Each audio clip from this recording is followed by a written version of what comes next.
Malaysia, the Ministry of Youth and Sports, Suhakam, United Nations, UNAM Youth, and Majlis Belia Malaysia. We have a very interesting day ahead of us planned for you. We have speeches from a few notable individuals to celebrate this special occasion in commemorating the International Youth Day this year. I would also like to inform everyone that this session is also held bilingually, where you're able to choose to either listen the whole session in English or Bahasa Malaysia if you're joining us through Zoom. Sign language is also provided throughout the program. As we have a full afternoon ahead of us, I would like to invite YB Senator Tuan Wan Ahmad Faisal, the Deputy Minister of Youth and Sports, to deliver the welcoming address on behalf of the Minister of Youth and Sports, YB Datuk Sri Rizal Merican. YB, Senator, you have the floor.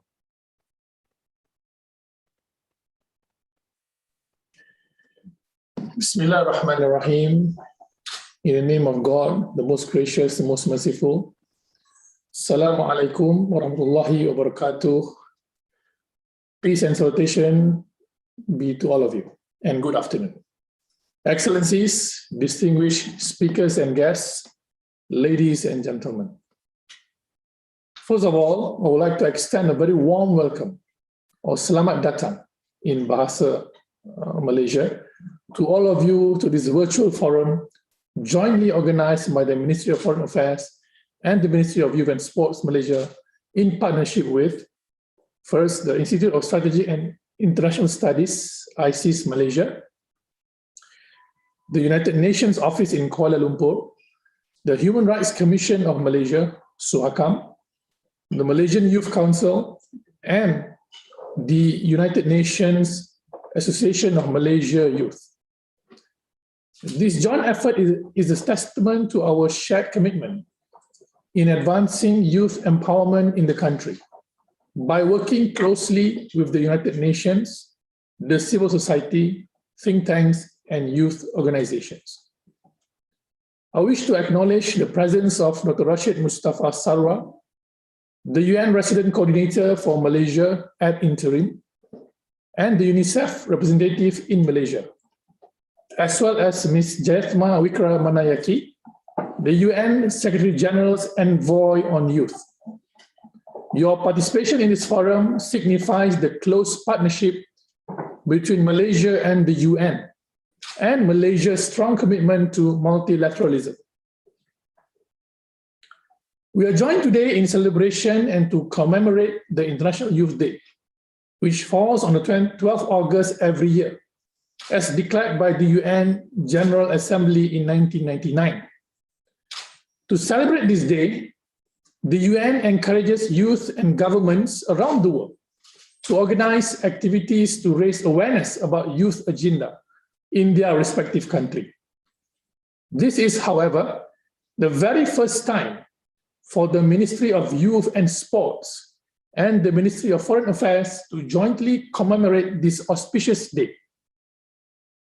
Hopefully, this will be the first of many partnerships to further enhance youth empowerment in Malaysia, since it is one of the priority areas for Malaysia, as the country bids for membership of the UN Human Rights Council for the term 2022 to 2024. Distinguished guests, youth between 15 and 30 years old form about 31% of Malaysia's population, and they play a crucial role in the development of our beloved country. In recent years, we have created milestones in empowering our youth in political, economic, and social spheres. Since early last year, however, the COVID-19 pandemic has proved devastating to communities, especially to the youth. They are now facing unprecedented challenges, including youth unemployment, learning loss, digital gap between those in urban and rural areas, movement restrictions, and mental health concerns. Hence, some of the scholars from the public policy even coined the term the lost generation because of COVID-19.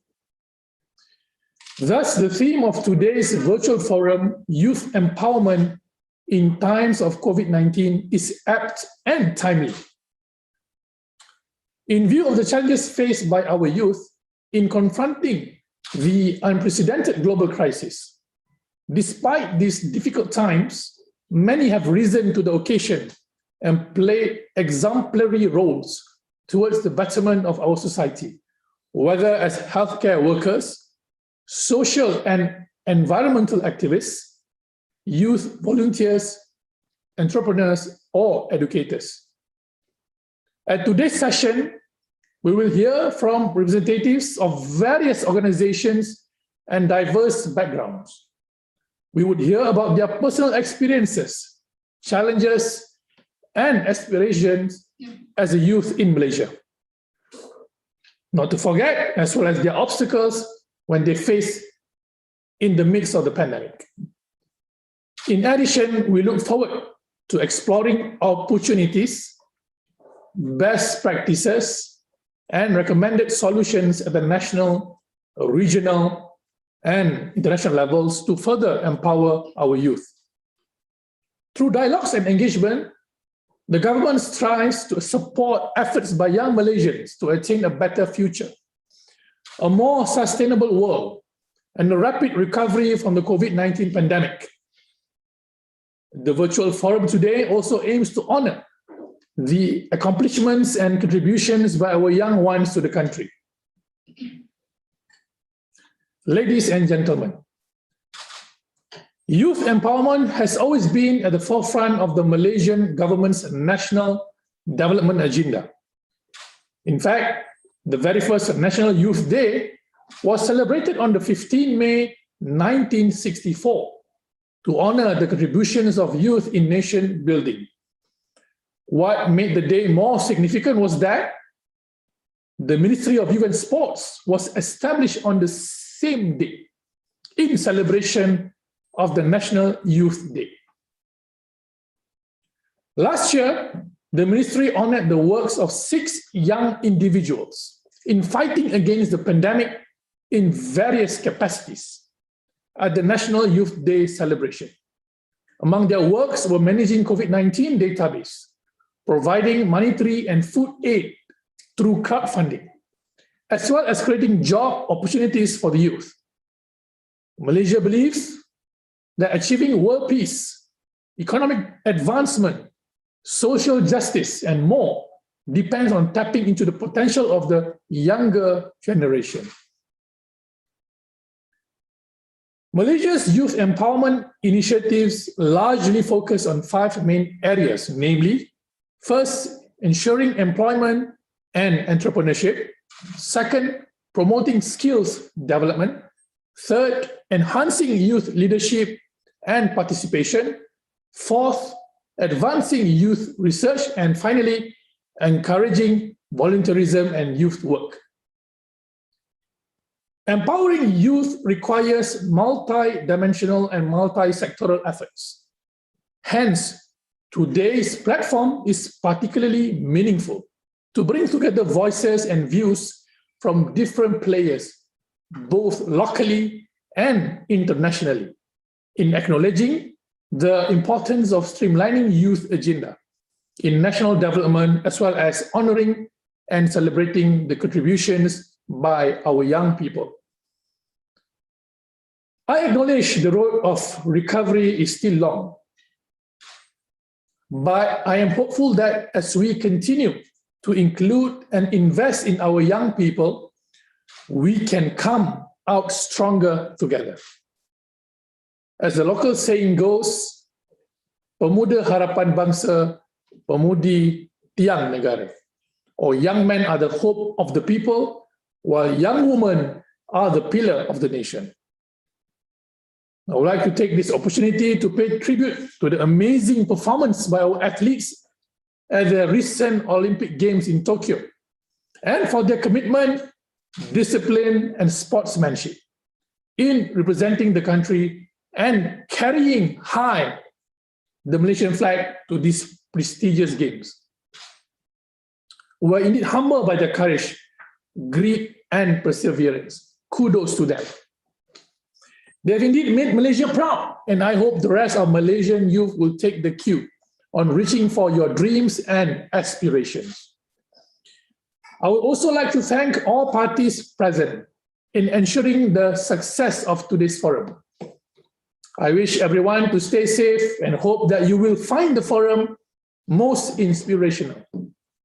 With that, I hereby officiate the International Youth Day 2021 Virtual Forum. Happy International Youth Day to all youth, wherever you are. Thank you. Wassalamu alaikum warahmatullahi wabarakatuh. Thank you very much, YB Senator. As we are all aware, today is an eventful day where we celebrate the International Youth Day to recognize and highlight the importance of youth.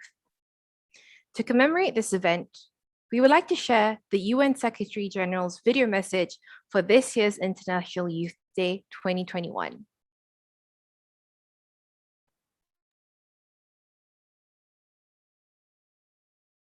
Young people are on the front lines of the struggle to build a better future for all.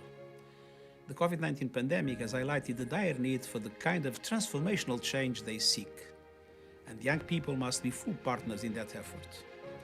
This year's International Youth Day highlights solutions developed by young innovators to address challenges to our food systems. They are tackling inequities in food security, biodiversity loss, threats to our environment, and much more. We see that same drive, creativity, and commitment in many other areas, from gender equality to education and skills development. But young people cannot do it on their own. They need allies to make sure they are engaged, included, and understood. Guided by the United Nations System-Wide Youth Strategy, Youth 2030, the UN is strengthening its work for and with young people worldwide. I urge everyone to guarantee young people a seat at the table as we build a world based on inclusive, fair, and sustainable development for all. Thank you.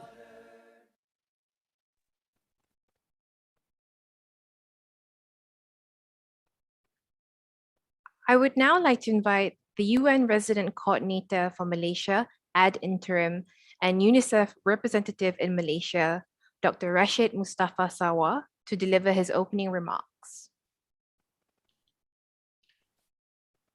Thank you. Thank you very much, YB Senator Tuan Wan Ahmed Faisal, Dr. Zaina Binti Sharif, and Ms. Zayatma Vikramanayake. Distinguished moderator, speakers, participants, ladies and gentlemen, Assalamu alaikum rahmatullahi barakatuh, and good afternoon to all. I enjoyed hearing YB Senator very valuable and meaningful speech. It has got very clear direction of young people's way forward in Malaysia. I appreciate that. It gives me a great pleasure to join this forum and to commemorate the International Day of Young People or Day of Youth in Malaysia on the theme of youth empowerment in times of COVID-19. The UN turns 76 this year amidst of an unprecedented global crisis. As the world grapples with the virus and the devastating socio-economic impact it has had on lives and livelihoods, we need a global and national solidarity in order to recover and get back on track to achieve 2030 agenda and its sustainable development goals. Serious global challenges need our urgent attention in economic, social, and environmental spheres. However, the SDGs remain the most relevant and comprehensive roadmap to achieve the future that we want, that we need, and that's need for to build back better. The whole of society is critical towards this end, and young people have a very, very important role to play. We can view these young people of today as the SDG generation the largest generation of young people in our history who can play a significant role in shaping development of the future that they want in the aftermath of COVID-19.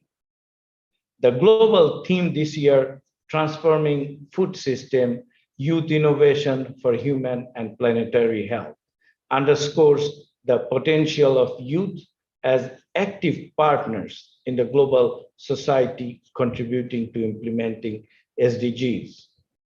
It's a generation that is deeply concerned about the issues affecting to our planet.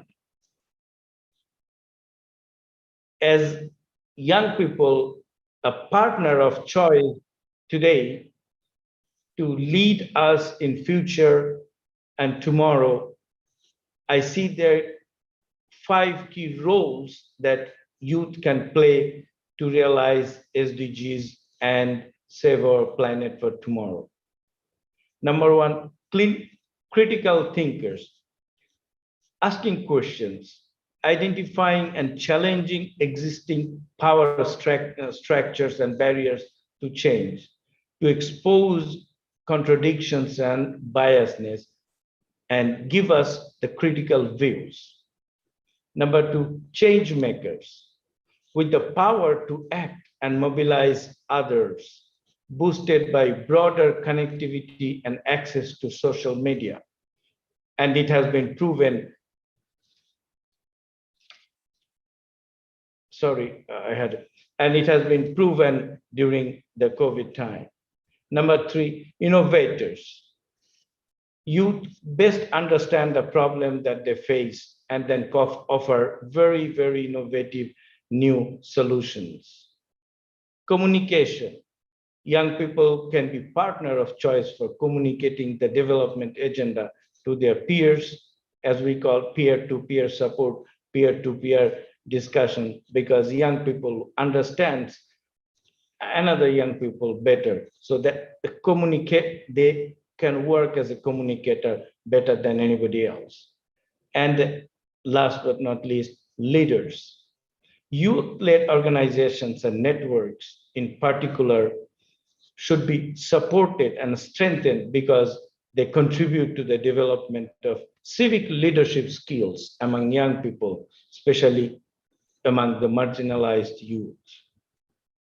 We should acknowledge that youths of today will be our leader and role model in the present and tomorrow, as we see that the 2030 deadline and transition of post-2030. When we talk about youth participation, I would like to stress that we must first listen to them. We must enable youth to speak up and to be heard. An opportunity to be heard could lead to the boldest ideas and innovations put forward. Provide them with the space, the platform to engage and listen to them and bring their ideas into a policy dialogue. Hence, the youth has a dedicated strategy within United Nations, and that United Nations dedicated 2030 youth strategy is a strong commitment to work with the youth. The strategy seeks to significantly strengthen the UN capacity to engage young people and to be informed by their views, insights, and ideas. I quote my Secretary General, "We must commit to engaging young people fully, not only as a symbol or simply to check a box. The goal must be meaningful participation." With this, we must pave the way for most patiently listen and to empower youths in Malaysia. COVID-19 continues to affect all segments of the population in Malaysia as any other countries in the world today. Youth are among the most vulnerable groups that hardest hit. There has been immense economic and social impact from employment to opportunity loss. And on the social front, multiple lockdowns have majorly disrupted their personal and social lives. However, like other major crises, COVID-19 has presented us with a huge opportunity to change the way we do things. In all aspects, we have the chance to change outdated, unfair, and ineffective policies that adopted before. We can bring young people to revise the policies that work better for them. As we look to recover from the pandemic, as I said earlier, we must listen to the young people and invest heavily in youth-friendly and responsive policies and services. Youth programming, digital transformation, as YB Deputy Minister mentioned already, and enhancing skills, youth employment opportunities, and future of work, as well as youth entrepreneurship for sustainable development. Ladies and gentlemen, our esteemed panelists today will exchange ideas on empowering young people and their role in policymaking, youth engagement in SDGs, and economic impact of COVID-19 on youth. The youth are the torchbearer of sustainable development and the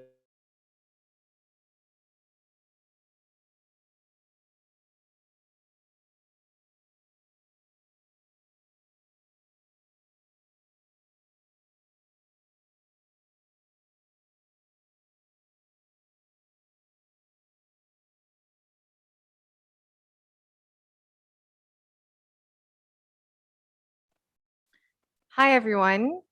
I understand that you cannot hear right now, but please just hold on while we try to fix this technical difficulty. Yes, I can see that the chat is actually, we're getting responses from people to say that they cannot hear the speaker. We're currently addressing the matter right now. So if you could just bear with us for a moment and we will be back. Thank you very much.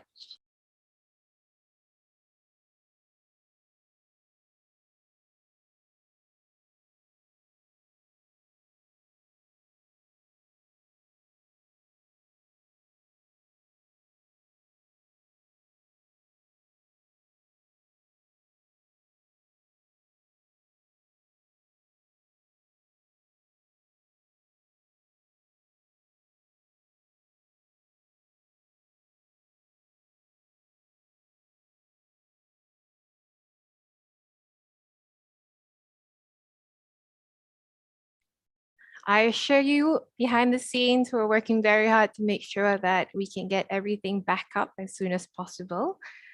I realize that everyone's very eager to hear and to find out more. But I think all of us know that in times of such virtual, everything going virtual, these things do happen. So I do hope and hope that you bear with this and just have a bit more patience. And I promise we'll be back on track soon. Thank you so much for your patience.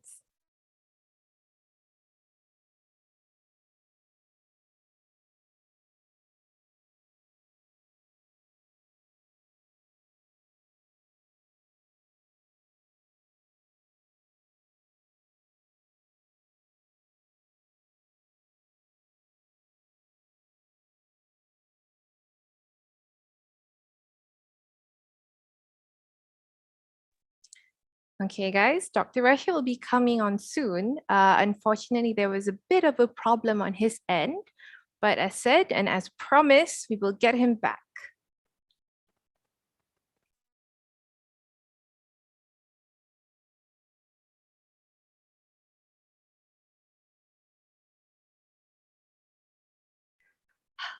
I am very sorry, but unfortunately, I think Dr. Rashid has a bit more of a technical difficulty. So unfortunately, we have to move on before Dr. Rashid manages to finish his speech. But thank you very much, Dr. Rashid. We wish we could have heard more, but due to technical difficulties, we cannot. But let's move on. To make this day even more eventful and more special, let's hear it from the United Nations Secretary General Envoy on Youth, Ms. Jayama Wikaramane, with a special keynote address from her, as well as a video message.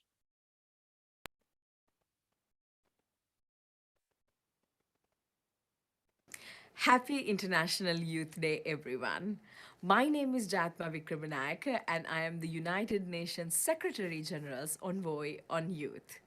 It is a pleasure to be connecting with young people all over the world to celebrate this important day.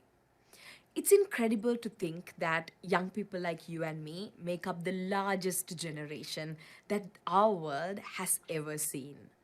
With the collective power of more than 1.8 billion young people globally, our generation has the opportunity to be the largest driving force to create meaningful change and to help achieve a more equal and sustainable future for all of us. But we are not only the largest generation of change makers, we are also the most interconnected one. The young people of today are digital natives that have been contributing to the resilience of their communities and countries, proposing innovative solutions, driving social progress, and inspiring transparent and inclusive political change. Time and time again, we see young people at the front lines of developing new solutions and becoming pillars of their communities, despite facing multidimensional challenges in their day-to-day lives.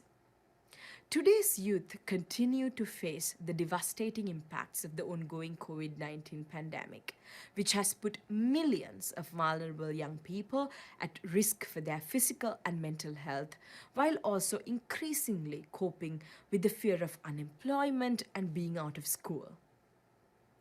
At the same time, young people also disproportionately find themselves facing the irreversible impacts of the climate crisis that threatens the survival of our planet.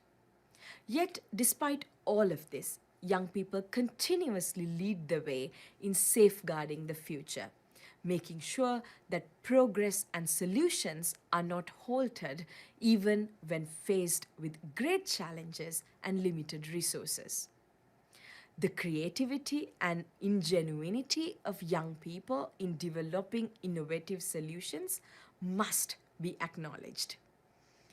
It is clear that innovation will only become more relevant as our world moves forward.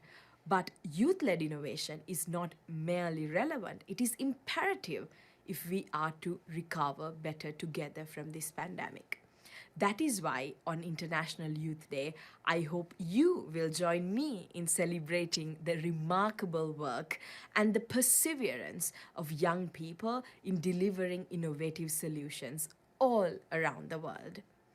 This year, for the first time ever, my office is hosting a fully virtual Youth Lead Innovation Festival as a platform to celebrate and provide a space for young innovators, especially those from more vulnerable and marginalized communities.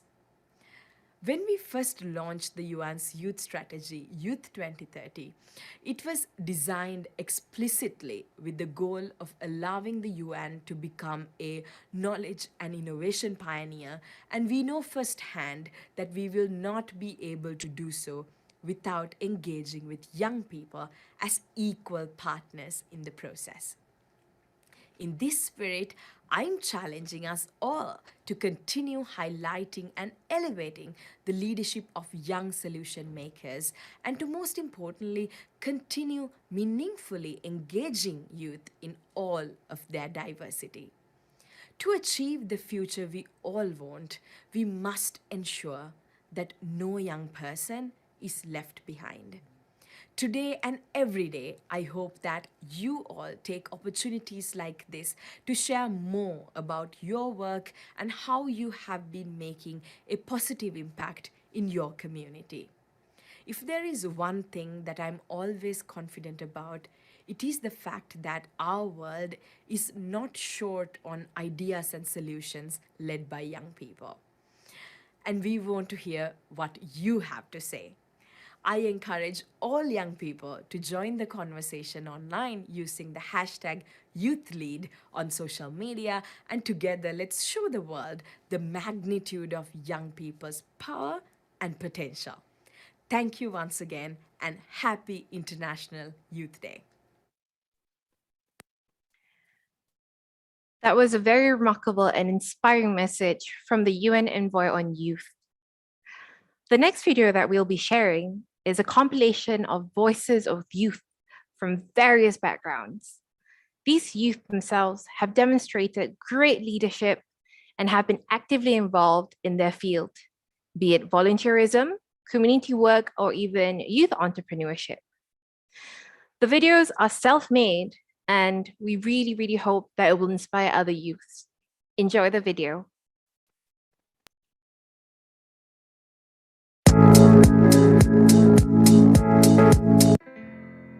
Assalamualaikum and hi everyone. My name is Nurana binti Muhammad. I am the founder of Youth Digital Hub Malaysia and Malaysian Youth Council EXCO. The COVID-19 global health and social impact have disrupted almost all aspects of life. I want to express my concerns about unemployment, disposable income and education. I am concerned about the percentage of youth experiencing mental health problems during the COVID-19 pandemic. This is about the challenges young people face in their daily lives, especially socio-economic impact. Some of my business partners have passed away because of the COVID-19. My friends have difficulty to access education due to constraints of internet network coverage in rural areas. Business performance decreased and entrepreneurs have changed their job to current needs. In response to the outbreak, we encourage them to perform in digital platform, gig economy and empowering big data. I believe empowering youth in the socio-economic sector can offer new job opportunities and reduce unemployment. Governments have to listen and make young people part of the decision-making process, aligning short-term emergency responses with investment into long-term economy and social to ensure the well-being of future generations. Governments should work to mitigate the impact of the crisis on young people. I want political maturity on socio-economic progress for the survival of future generations. Happy International Youth Day. Hi, I'm Lim Sen Xuan, a passionate youth leader and law student.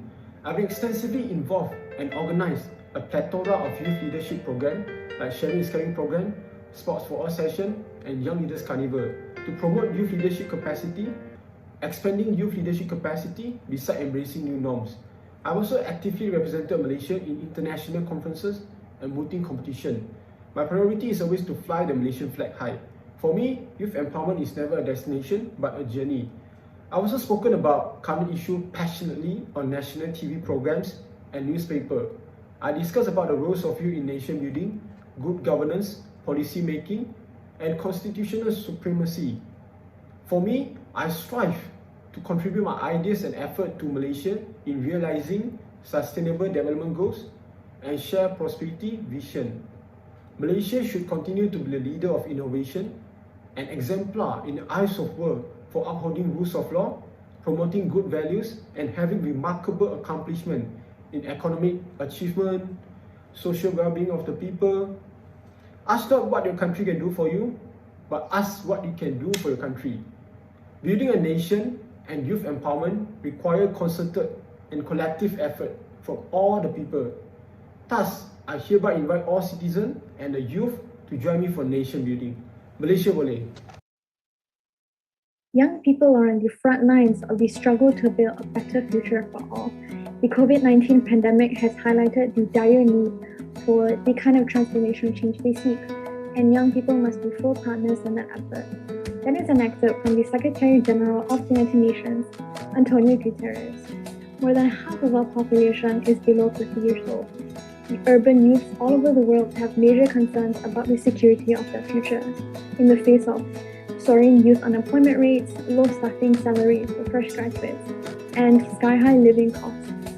Though COVID-19 has impacted all individuals greatly, youths have managed to navigate through these unprecedented times. We see young changemakers responding to the current circumstances through innovative social impact solutions. Globally, a number of grassroots youth-led initiatives are built to deliver support to vulnerable populations that are deeply affected by the pandemic. And this inherently highlights the importance of youth involvement in nation building. Youths have proven time and time again that anyone can be a change maker. The realm of activism has been digitalized to what it is now. Ultimately, youth participation is essential. It enables us to contribute to the nation through direct and collective action. As such, the youth represents the driving force of change in the society. With that said, happy International Youth Day. Assalamualaikum and hi Malaysia. My name is Tasim Zainal and this is my special message for Voices of Youth 2021.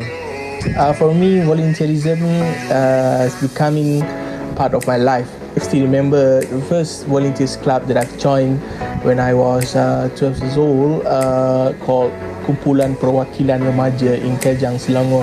We are doing various volunteers activities throughout Malaysia and also around the globe. For me, volunteerism is not just what we can give back to the community, but how we can sacrifice that, whatever we have for others' needs. The challenges that we face as young volunteers is how we want to engage the society, because sometimes people are skeptical with us, especially when they see us as youngsters, so they are kind of not looking us very seriously. And lastly, for my vision for the next Malaysia, I hope we as young generation, we as new generation can have a very positive community surround us. We must avoid toxicity in our daily life. Whether you are BTS Army or Blackpink Blink, we can work together for better Malaysia. Malaysia boleh. Thank you very much. Hai, saya Bill Queen. Saya Mastal Ariki di Pulau Madal ini. Sepanjang COVID ini, saya mengurus bantuan bekalan makanan kepada komuniti yang memerlukan. Dan yang kedua, saya menolong pihak hospital membuat saringan COVID di sini. Dan yang ketiga, saya juga memberi maklumat tentang COVID kepada komuniti saya. Harapan saya untuk melihat tiada lagi anak-anak tercicir pendidikan. Dan saya harap di Pulau Madal ini ada akses kesehatan yang terjamin dan berpatutan kepada semua. Assalamualaikum dan salam sejahtera. Saya Muhammad Ghazali Osman. Yang saya melihat belia OKU menjadi pemuda masyarakat serta menjadi salah seorang dalam dan hala tujuh negara dalam negara bagi Indigenous. Walaupun ini memberi cabaran, namun saya yakin ianya dapat tercapai, akan tercapai sekiranya kami hidup juga. Wallahu a'lam. Hai, Assalamualaikum. Saya Fitriyati binti Bakri. Bukan seorang sahabat yang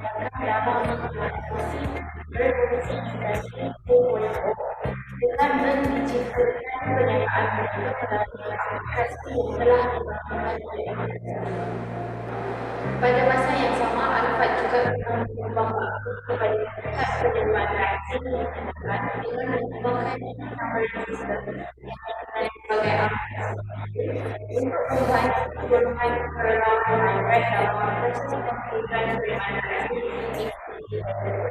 Oleh demikian, kami telah mendapat rekan yang sangat baik daripada sukarelawan dan juga penerima vaksin tersebut.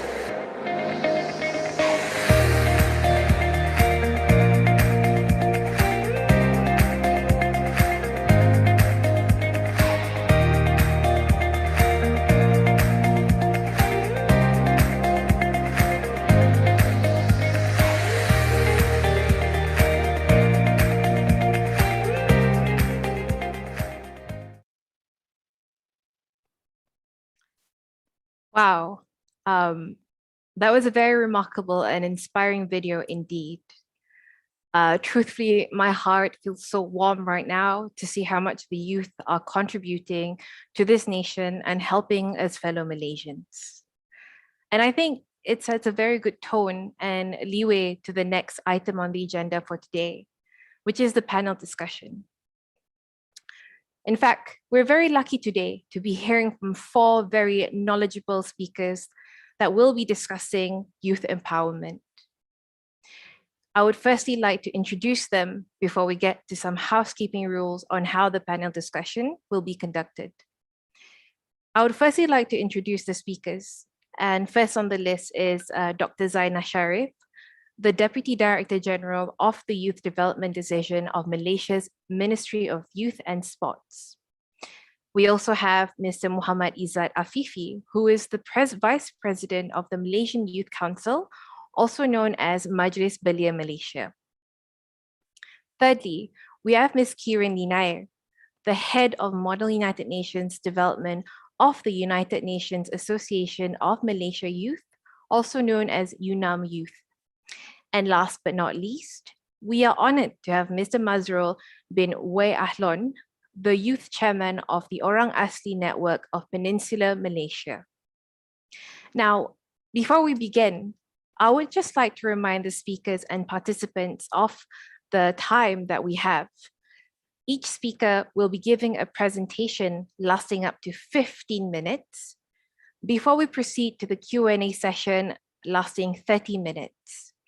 If you have any questions, my dear audience and participants, please write them up into the Q&A chat box that we have available on Zoom. It is this tiny box just down there that says Q&A. If you just press on it, you are able to write your questions out, which I will be reading later on to the speakers and panel. I would also like to remind you that I would also like to remind everyone that this session is being held in both English and Bahasa Malaysia. Should you require either English or BM translation, please choose the preferred language. However, this is only available through Zoom. For information, sign language is also made available throughout this panel discussion. Now, without further ado, and now that we've had the housekeeping rules all done, let's proceed. Dr. Zainah, you have the floor.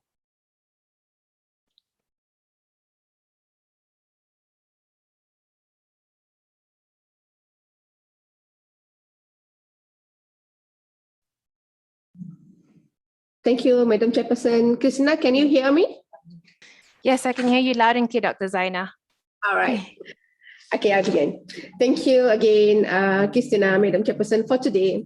Assalamualaikum and salam sejahtera, Honorable Government Representative, distinguished delegates, ladies and gentlemen. On behalf of the Ministry of Youth and Sports Malaysia, I would like to express the pleasure of being here.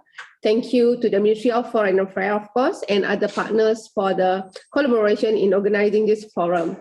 And I would like to wish all youth who present today a very happy International Youth Day. I believe about 200 plus are here with us today online, and it's a pleasure to be with you all. Ladies and gentlemen, Malaysia, can we have the next slide? Okay. ladies and gentlemen, I think it's good to share some information and demographics about our youth in Malaysia. Actually, Malaysia is in the transition of lowering youth age from age 15 to 40 to 15 to 30 years old. Based on the latest population and demographic census, there is about 30.5% youth age between 50 to 30 years old in Malaysia, whereas there are about 46.5% of youth aged 15 to 40 in this country, with 52.5% male and 47.5% female. So from this demographic pattern, it shows that youth is the largest population of Malaysia. Therefore, youth development or youth development agenda is always at the forefront of Malaysia's national development agenda, especially during this difficult time when our youth are hit hard by the pandemic. Ladies and gentlemen, when talking about youth target groups and priority areas, in Malaysia, the current planning and implementation of youth programs are mainly guided by the Malaysian Youth Policy 2015 to 2035. This youth policy supports the national and international agenda, such as the Shared Prosperity Vision 2030, the 5-year Malaysia Development Plan, and as well as SDG. This policy aims to strengthening and highlighting the youth human capital potential development based on 8 youth target groups and 9 youth priority areas, which designed and guided by the Federal Constitution and national principle. Focus was given to strengthen and highlight positive youth development, and youth development initiative should always be relevant and up to date with the current needs of youth, as well as to ensuring that no youth is left behind. So this is the main policies document that guided all youth development in our country, in Malaysia. And when talking about COVID-19 pandemic and impact on youth, the ministry, we're addressing youth unemployment and job creations has always been one of the focus of the Ministry of Youth and Sport in Malaysia, especially during this pandemic. We observed that graduate unemployment rate, for both male and female have increased from pre-pandemic in 2019 to 2020. We can see that the highest unemployed age group has been those between the age of 15 to 24, followed by 25 to 34. So in line with the post-pandemic, the Ministry of Youth and Sport, through cross-ministry collaboration initiative, is working with various partners to address 5 special youth group, which we call it Belia Resah. Okay. The ministry identified that there are 5 groups of belia resah who need attention. The first group is employed youth who risk losing their jobs. Based on the labor market survey, youth unemployment rate age 15 to 24 increased in February 2021 by 0.4% to 13.9% compared to January 2021. We learned from comparison between the first quarter of 2020 and 2021 indicates that there is an increased number of unemployed youth. And for example, unemployment among youth aged 15 to 24 years increased from 291,000 in the first quarter of 2020 to 370,000 in the first quarter of 2021. And the second group of belia resah is youth who are in the final semester of new graduate from higher learning institution who will be entering job market. For example, the 2019 graduate tracking study by the Ministry of Higher Education stated that there are around 55,000 of them that will be entering job market this year. And the third group is youth in the early stage of entrepreneurship, especially small and medium industries who are depressed and hit hard by the pandemic. The fourth group is youth involved in the gig economy who lack of social security protection. And finally, the fifth group is youth who are not in employment, education, or training. So these are the 5 special use group that we call Belia Resa. Okay, when talking about the National Youth Empowerment Agenda and Focus Area, the ministry, of course, now work on the National Youth Empowerment Agenda as one of the strategies for youth to face the post-COVID-19 pandemic. This initiative covers 4 main dimensions of employment opportunities, job creation, training and skill, as well as fund and facilities. These dimensions is organized based on the cross-ministry collaboration initiative that aim to increase youth accessibility to all initiatives implemented by the government. The National Youth Empowerment Agenda is formulated in line with the Ministry of Youth and Sport 2020 strategic plan, which focuses on improving youth quality of life and well-being. In line with the direction, the Ministry through National Department of Youth and Sport, for example, work closely with various strategic partners. For example, we work with Multimedia Development Corporation for organizing My Gig program to create job opportunities for youth. We work closely with Ministry of Human Resource and its agencies in organizing National Apprenticeship Scheme or Scheme Franciscan National, which aim to boost youth marketability and employment opportunities as well as training. With a strong support from various ministries, we are now in the process of developing a single landing page platform for youth. We name it My Belia. This platform will provide an integrated information on various government and non-government initiatives for youth, which categorize into 4 main elements of job opportunities, job creation, training and skill, as well as fund and facilities. The ministry strongly believe that this National Youth Empowerment Agenda will enhance youth potential and economy, which will lead to youth quality of life and well-being. This direction will also strengthen the potential of youth as the driver for the future strategic development of the country in terms of employment and entrepreneurship, leadership and participation enhancement, promoting skill development, volunteerism, and youth work encouragement, as well as advancing youth research.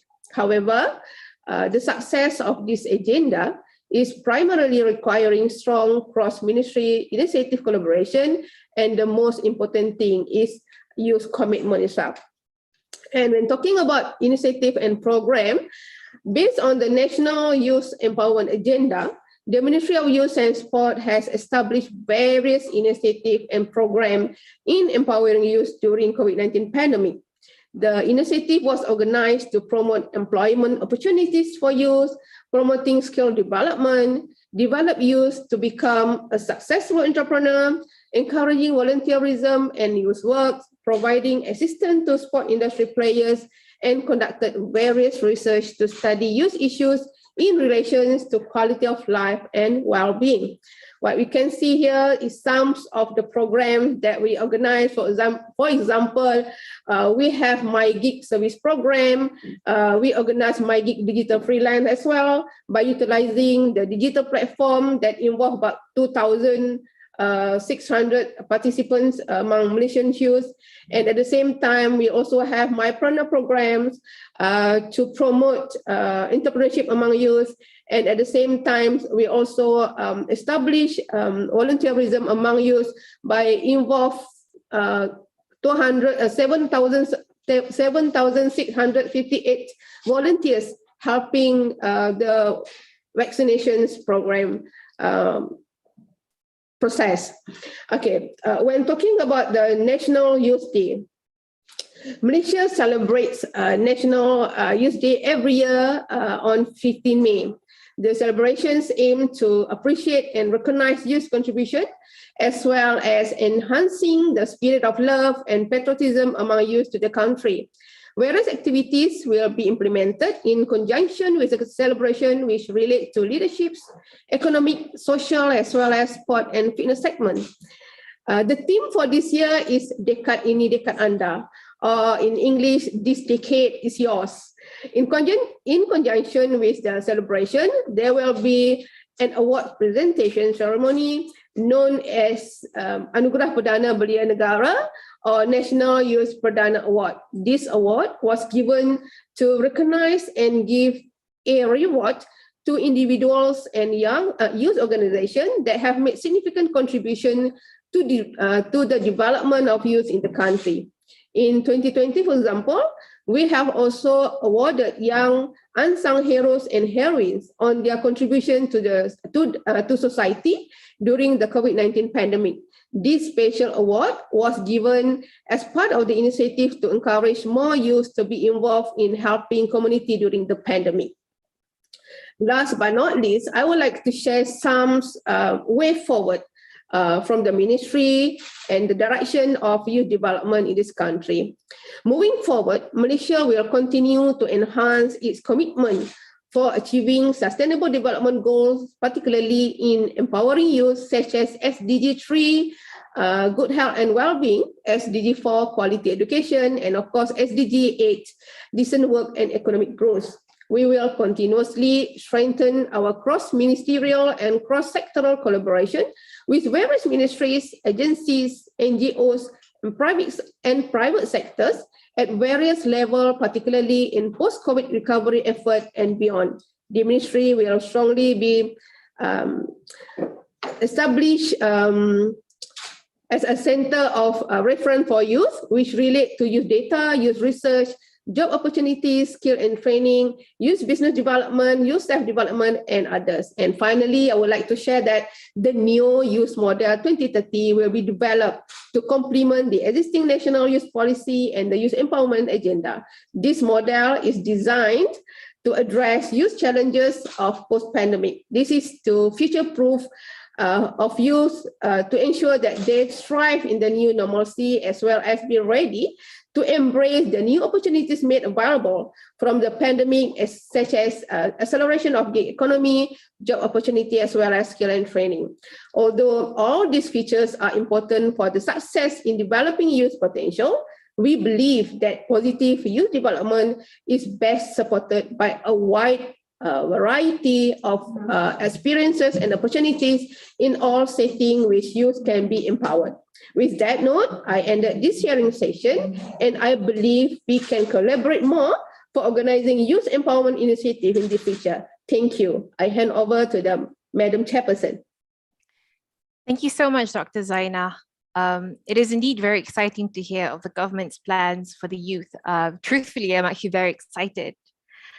Without further ado, we will now move on to our second speaker, Mr. Muhammad Izzat Afifi, who is also the Vice President of the Malaysian Youth Council, also known as Majlis Belia Malaysia. Mr. Muhammad Izzat, you have the floor. Right, Assalamualaikum warahmatullahi wabarakatuh, and very good afternoon, good evening. Thank you, Tengku Nur Kestina, as our moderator for today.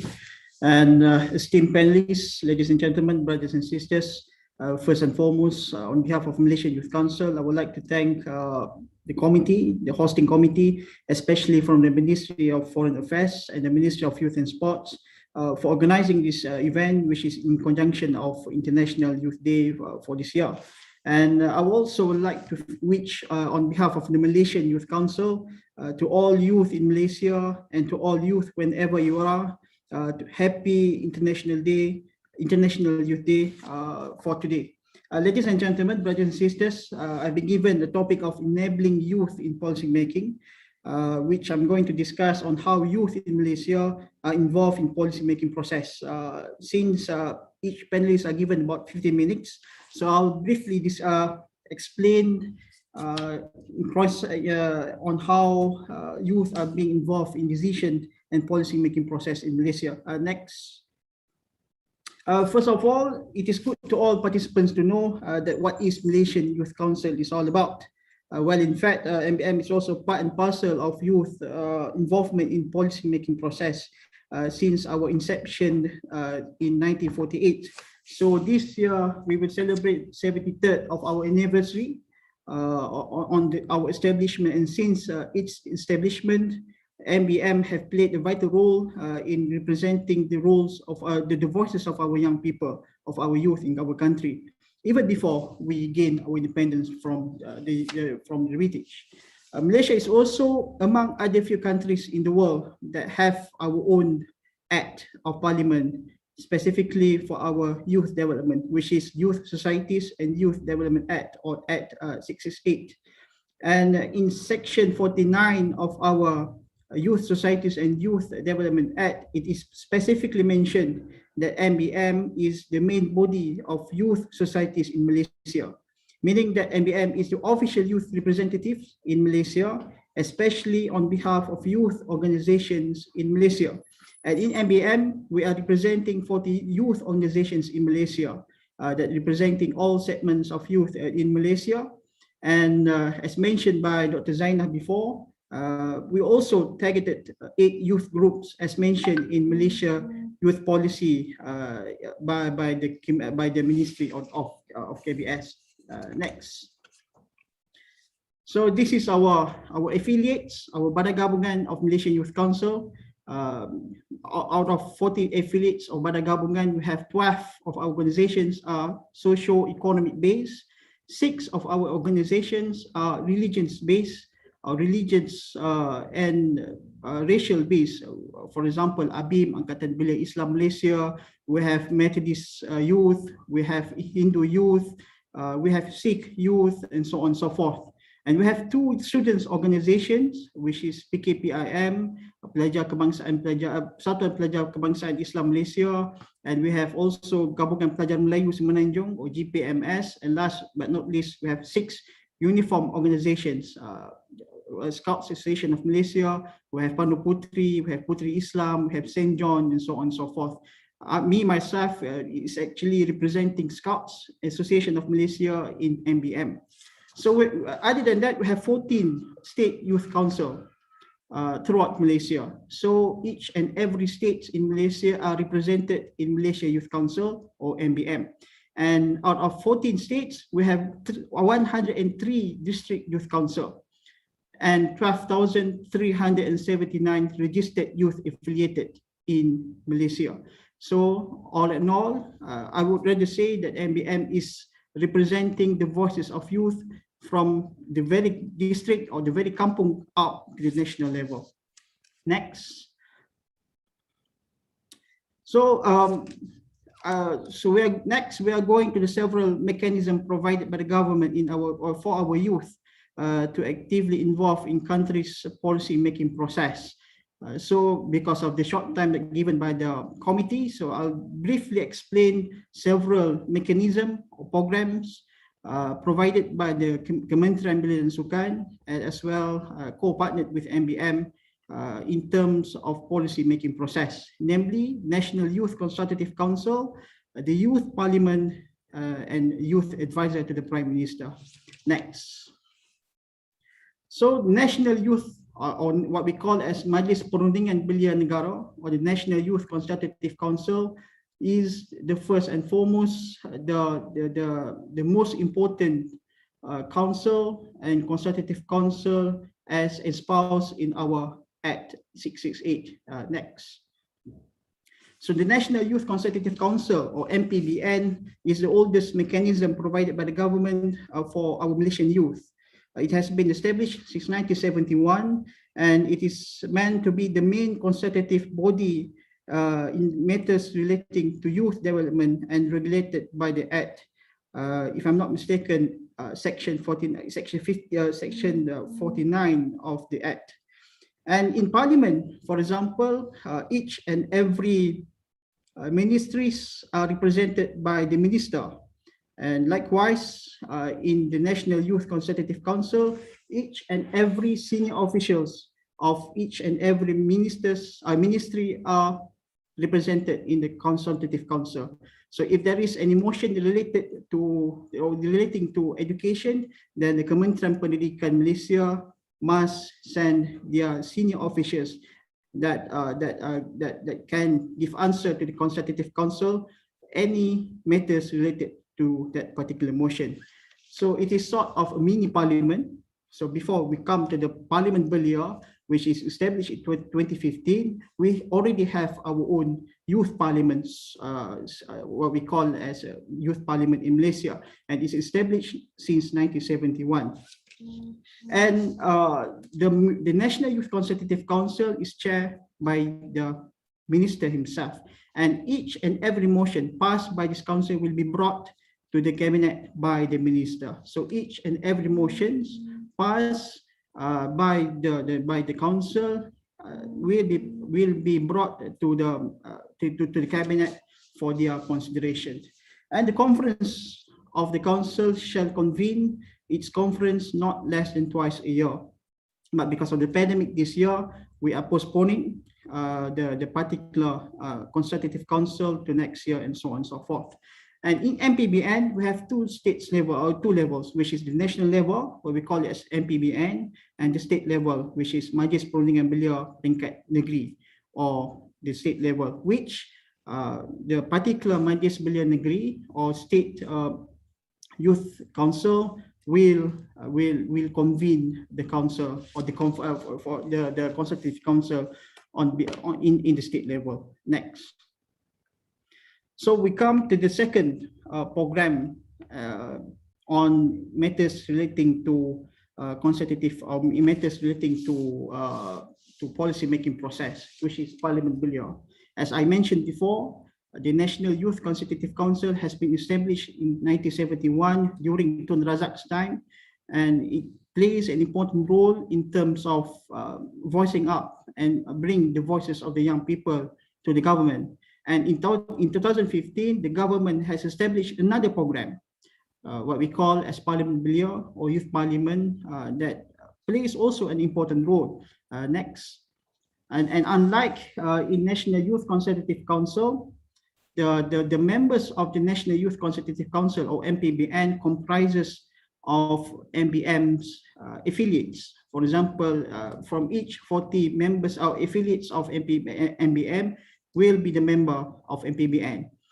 But to make sure that the voices of our young people is not left out, even they are not part of MBM's affiliates and MBM members, then the government has established what we call as Parliament Belia, which the function is to represent the voices of the youth that not affiliated with any youth organizations, and the main agenda and function of Parliament Belia is to train youth on leadership and to embrace the spirit of parliamentary democracy in Malaysia. So we have two systems.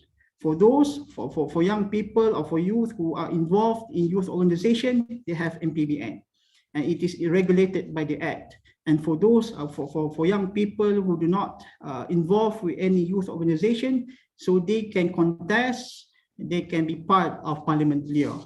And unlike MPBN, which is members of MPBN is appointed by each and every affiliate, in Parliament Belia, they are going to have an election. If I'm not mistaken, 2 years term. So the next election, I'm not sure when, but the next, so they're going to have an election. It is an online election held by the Ministry of Youth and Sports.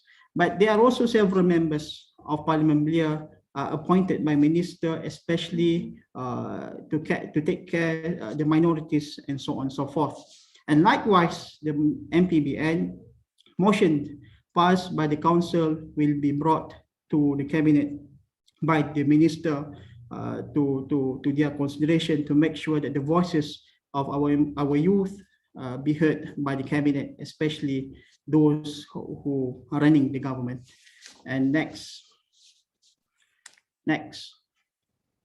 Lastly, if penasihat anak muda kepada Prime Minister atau kepada Perdana Menteri, this is our latest program announced by the Prime Minister himself last year, and we are going to announce the names of the youth advisor to the Prime Minister supposedly in our Hari Belia Negara, or our National Youth Day in May, but because of the pandemic and COVID, so we are postponing our Hari Belia Negara.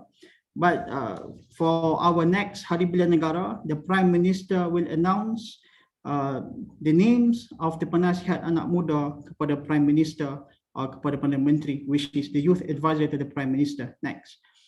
The function and the main role of the Penasihat Anak Muda or the youth advisor to the Prime Minister, as mentioned in the presentation, which to make sure that the voices of our young people are heard and they can send the message directly to the Prime Minister himself. So we have three main mechanism in Malaysia that involve with policy making process. So it is wrong to say that our young people do not have steps or do not have ways to communicating their ideas, their voice to the government, but instead we have three steps or three mechanisms to make sure that the voices of our young people are heard by the government, and it is been established since 1971. When in fact, if we go MBM itself, MBM has been established since 1948. So I would rather say that in Malaysia, in terms of policy making process, the voices of our young people are fully heard, fully being heard by the government throughout this year. I think that's all for today, especially on policy making process. Then, if anything, I'll answer it during the Q&A session. Thank you. Thank you so much, Mr. Muhammad Izzat, for that presentation.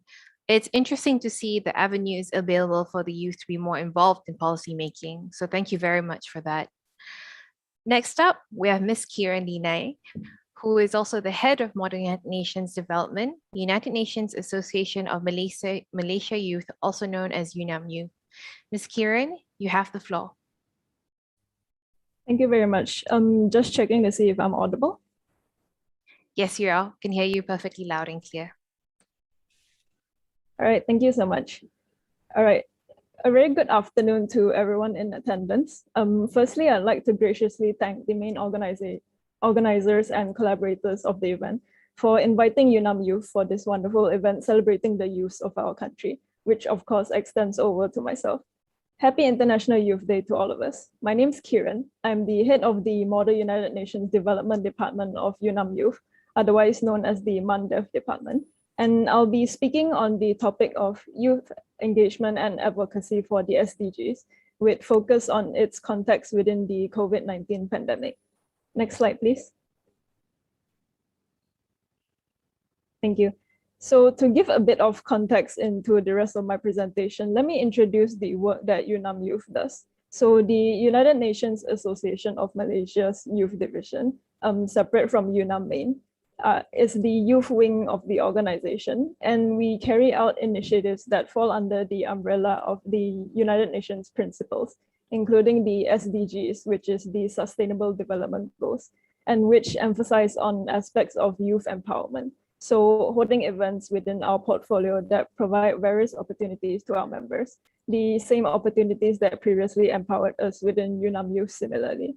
The specific department I'm in charge of is the Modern United Nations Development Department.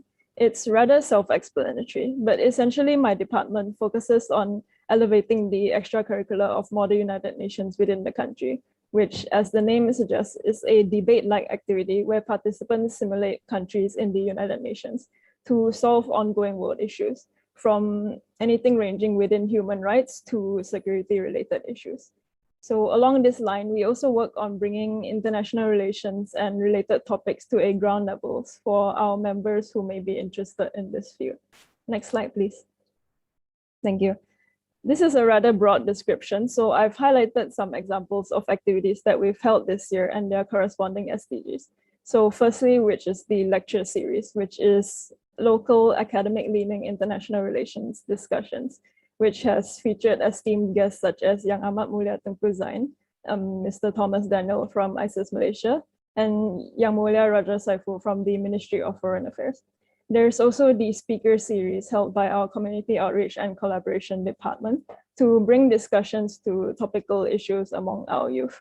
For example, discussing vaccine distribution and equity. So as you can see on the screen, they correspond with the SDGs 3, 4, and 16, which is good health and well-being, quality education, and peace, justice, and strong institutions. Other things we do are ad hoc events and as well as the formulation of task forces So essentially, we act as an incubator for more specialized youth-driven movements, such as our environmental task force. Next slide, please. Thank you. With this, I want to zero in on the SDGs and how exactly they pertain to youth activism. As a refresher, the SDGs are meant to tackle global collective challenges that have been highlighted, as you can see on the screen, such as reducing poverty, ensuring gender equality, and so on. They were established in 2015, and they were envisioned to be achieved by 2030. As we are all well aware, COVID-19 has exposed a lot of shortcomings within our ongoing systems, whether locally or globally, that are less than adequate to address the issues that the SDGs are meant to encourage progress on. Within our country itself, there are many populations who are economically disadvantaged, for example, whose struggles have been amplified by the ongoing pandemic situation, either losing their jobs or being unable to afford groceries or being unable to access education resources. So even outside of that, I'm sure all of us have been met with our own personal challenges during this time and can all relate to some degree. Needless to say, if we want to be on track to achieve these goals within its stipulated date, a lot needs to be improved upon. Next slide, please. Thank you. So the SDGs are something that Mariana Mazzucato, a famous economist, describes as a mission in her book, Mission Economy, which I highly recommend everyone to check out. The part of it I want to emphasize is that it focuses on how, in order to achieve a certain goal, they need to be broken down into smaller achievable chunks, which are meant to trigger further action by means of bringing together numerous actors to work on these missions, as well as creating a beneficial spillover effects across these actors by innovation. So you see where the youth advocacy and engagement are brought into this. To follow this line of mission, youths can be brought in to engage with these specific challenges alongside other actors, the government, private institutions, and corporate social responsibility programs, civil service, and non-governmental organizations, and so forth. In fact, youths in our country are already actively engaged more than ever in achieving these goals. COVID-19 has brought a lot of hardships on us, but we've also been invigorated to bring ourselves together to make positive changes into our society, and these changes can be further amplified. Next slide, please. Thank you. So with this, I want to take some time to highlight the type of youth engagements that have taken place during COVID-19 and how the SDGs tie in as benefits to these points. Firstly, there's a newfound accessibility in activism that has been amplified with our adaptation towards the digital age, as well as our new normal. Accessibility is essentially the key tenet of the SDGs. Now more than ever, it's been easier to access and quickly spread information to each other. To briefly tie us back into the concept of missions, the necessity of adapting to work from home and etc. have driven innovations to make this process and experience a more pleasant and accessible one for all of us. In a similar vein, recall when we went into lockdown around March 2020, many of these programs granted people free periods of premium subscriptions or gave out their resources for free for those who needed it. Back then, I was still a student, so things like ebook apps, opening up their databases for free was a huge help for me. And me and my peers did our best to share these resources with each other. So, which brings me to my next slide. Thank you. So, said accessibility has also amplified community-driven efforts of youth engagement and activism, which are in line with SDGs aiming to alleviate inequalities such as poverty. Many youth organizations have formed and, alongside existing ones, mobilized various community efforts in order to alleviate the struggles that have been brought upon those who are less privileged and especially impacted by the pandemic. The one closest to home right now is the Bendera Putih movement, which all of us are very familiar with. All too many heartbreaking cases of people desperately needing help have come forward. But at the same time, there's been an astounding and touching outpouring of help from everyone trying to do their part to help our neighbors, friends, and communities. Whether it's simply sharing informational posts calling for our help or organizing charity drives for various disadvantaged communities. So organizations such as Hunger Hertz have done a lot to provide assistance and carry out charity drives for these communities. And the wider public have done just as much to successfully fund these drives. This has also mobilized action from the youth, which in this day and age, I think is especially important for them to be involved with the community, not only to be aware of what goes on around them, but also many have tapped into a passion that they didn't know existed, or is an avenue that they can get themselves into either as a volunteer or as a career option, which ties into the SDGs centered on education and equal opportunities.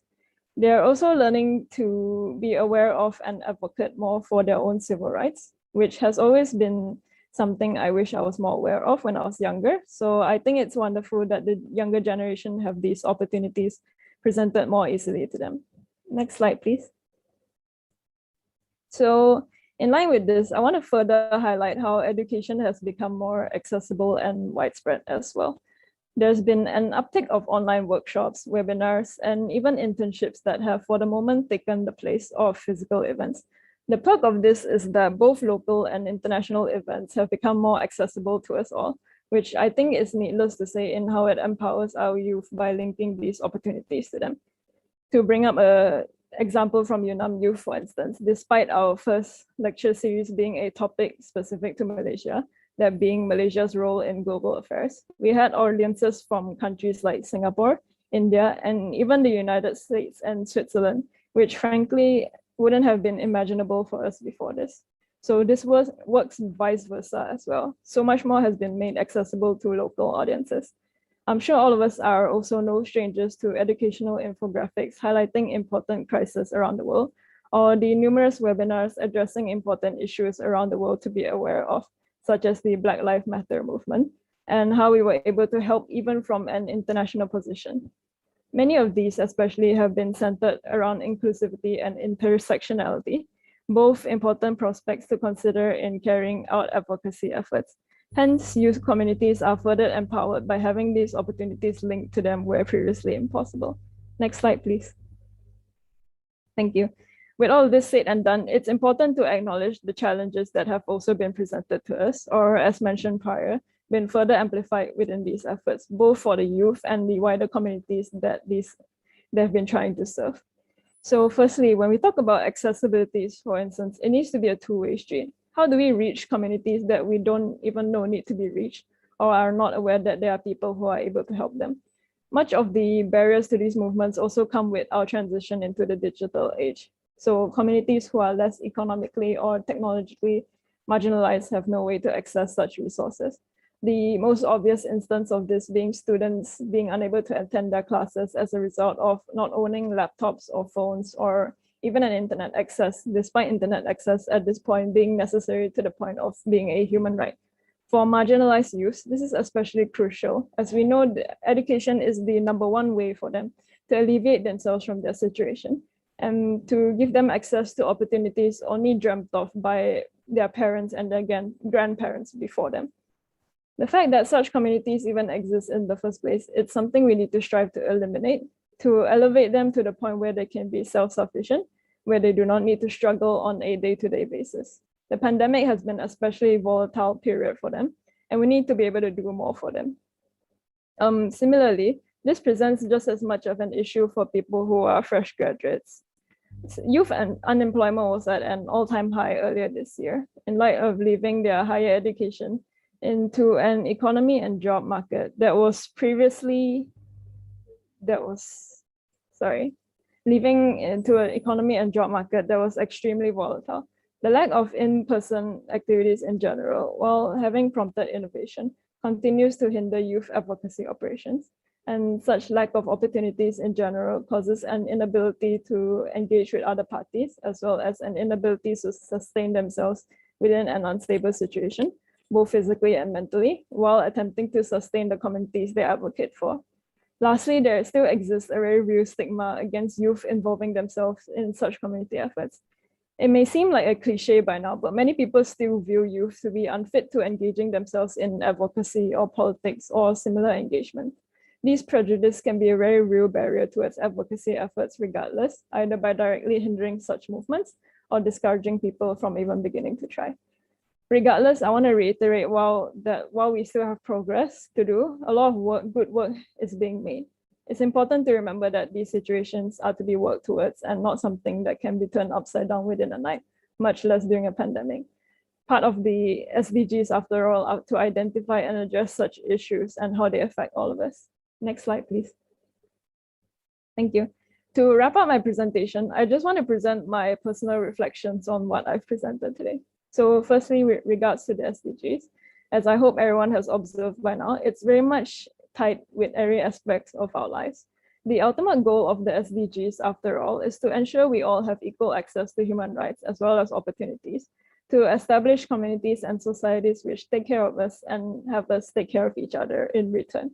That's a key goal that we should strive for, and thus bear in mind when breaking down what exactly can be improved upon and what can be done in response when forming our missions to do so. As for everyone else, understand there is greater value than ever in youth voices. We are, after all, among the ones fighting for our futures. To bring us back to missions again, all of us need to collectively play our parts in order to fill in for each other and assist each other in achieving an ultimate goal. So I urge everyone to elevate youth voices, empower us by helping us in matters where we fall short in, either by means of connections, resources, or any other form of support.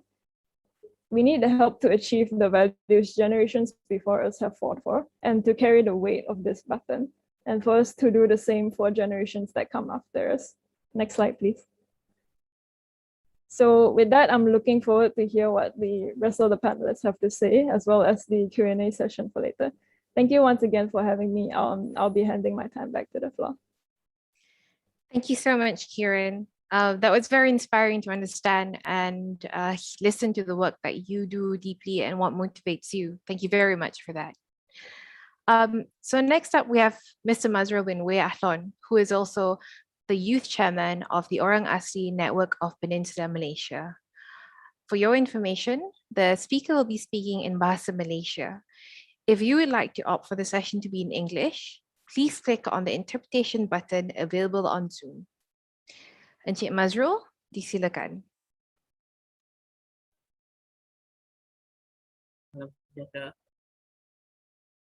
Clear suara saya. Boleh dengar Encik Mazrul?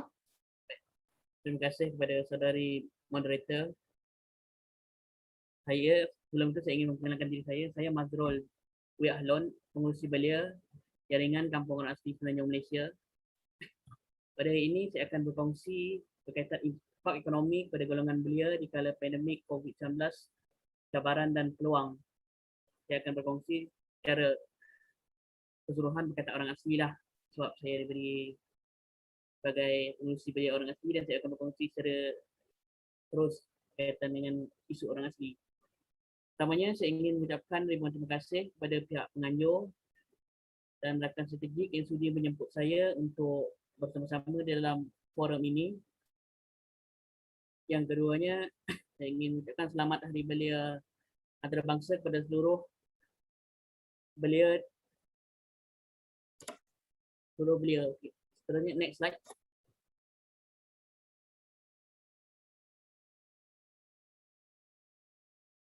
Hello. Okay.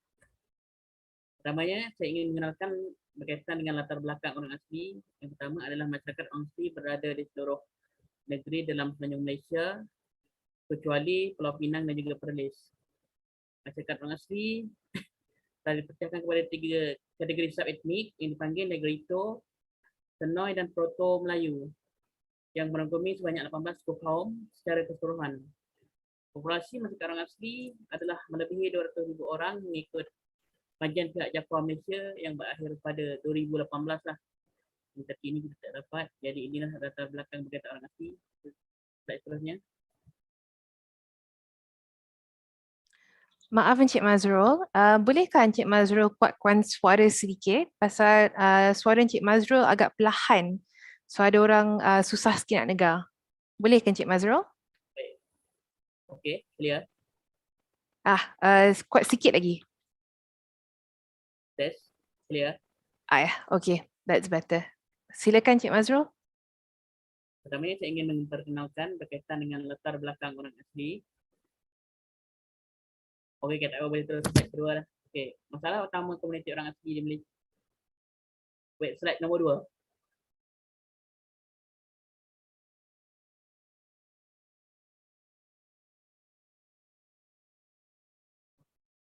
Masalah utama komuniti orang asli di Malaysia adalah tiada pengiktirafan yang jelas terhadap wilayah tanah adat orang asli. Yang keduanya, kadar kemiskinan yang amat tinggi dan masih ramai ketua isi rumah orang asli tergolong dalam kumpulan miskin luar bandar. Yang ketiga adalah kadar pengangguran dalam kalangan masyarakat orang asli yang tinggi ekoran kurangnya peluang pekerjaan. Untuk poin yang pertama, ingin saya jelaskan bahawa adalah sehingga hari ini orang asli masih lagi tidak diiktiraf tentang haknya. Kalau kita tengok daripada gambaran situasi sebenar orang asli, iaitu gambar pertama menunjukkan satu bloket orang asli yang mana tujuan bloket ini adalah untuk mempertahankan hak mereka terhadap wilayah tanah adatnya yang diceroboh oleh pihak pemaju yang akan mengibatkan rosaknya alam sekitar lah. Yang keduanya adalah kalau kita lihat pada gambar ini menunjukkan situasi sebenar orang asli. Yang gambar ini sebenarnya saya ambil pada tahun 2018 yang lalu, yang mana pada ketika bangsa lain sedang hidup mewah dan juga selesa, masyarakat orang asli masih lagi duduk dalam situasi yang amat sukar dan ketinggalan lah. Yang mana jika kita lihat kehidupan orang asli ini tidak berubah daripada apa yang berlaku pada tahun 90-an dahulu, yang mana pada ketika itu adalah pada LMK ke-8 Rancangan Malaysia ke-8 mengatakan bahawa orang asli kadar kemiskinan ada 50.9%, dan kita lihat balik kepada 2018 kadar itu tidak jauh berbeza dan ini memberi tekanan kepada orang asli. Okay, next slide. Yang ketiganya adalah saya ingin menceritakan berkaitan dengan realiti sebenar belia orang asli. Yang pertamanya, tidak ramai yang mempunyai pendidikan formal yang asas. Yang kedua, kurang kesedaran tentang pentingnya pendidikan formal dan melanjutkan pelajaran kepada peringkat yang lebih tinggi. Yang ketiga, tiada minat untuk menceburi bidang profesional dan keluar dari kelompok sedia ada. Yang keempatnya, kurang jati diri dan keyakinan diri untuk bersaing dengan masyarakat luar. Dan yang kelima adalah masalah sosial dalam kalangan belia orang asli yang semakin meningkat.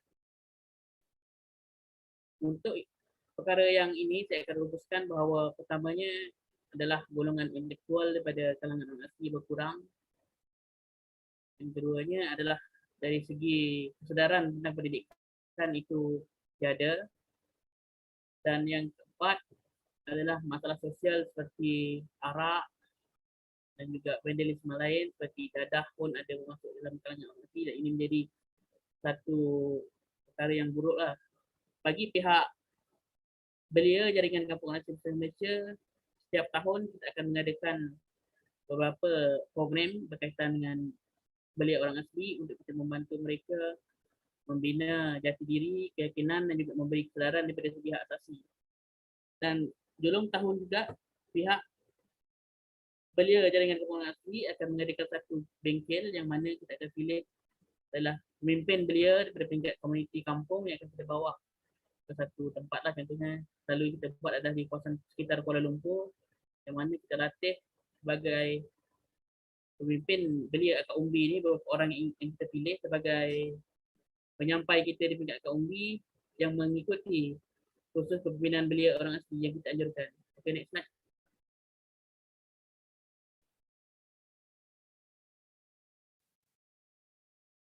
Yang keempat, saya akan menceritakan tentang cabaran ekonomi di kala pandemik COVID-19. Ramai dalam kalangan belia orang asli yang dicuti diberhentikan kerja buat masa ini. Dan yang keduanya, peluang pekerjaan terhad dan berfokus pada sektor industri tertentu dan kemahiran terpilih. Yang ketiga, kadar gaji yang rendah bagi sektor yang masih dibenarkan bekerja. Yang keempatnya, kadar pengangguran semakin meningkat dan memberi kesan negatif terhadap kelangsungan hidup. Untuk perkara pertama, saya dapat banyak aduan daripada kalangan belia orang asli yang telah dicuti dan diberikan kerja yang mengakibatkan bahawa ekonomi mereka terganggu dan tiada peluang lain. Yang ada minta sumbangan dengan pihak kita pun ada dan kita telah ada tim untuk bantu. Yang keduanya, peluang pekerjaan terhad dan berfokus pada sektor industri tertentu atau kemudian pilih, kerana hari ini Yang dapat kita lihat, yang beroperasi adalah lebih pada syarikat produk giliran dan juga industri yang berkaitan elektronik saja, tetapi tidak ramai orang asli yang duduk di dalam bidang tersebut. Yang ketiga, kadar gaji yang rendah bagi sektor yang masih dibenarkan bekerja. Ini adalah daripada aduan daripada pekerja-pekerja ladang orang asli yang masih dibenarkan berkhidmat di ladang, tetapi kadar gaji yang rendah lah sebab faktor pengeluaran syarikat yang berkurangan. Yang keempat adalah kadar pengangguran yang semakin meningkat. Ini adalah banyak masyarakat orang asli yang diberhentikan kerja akibat daripada pandemik dan mengganggu di kampung kerana tiada peluang lain yang boleh mereka buat. Okay, next slide.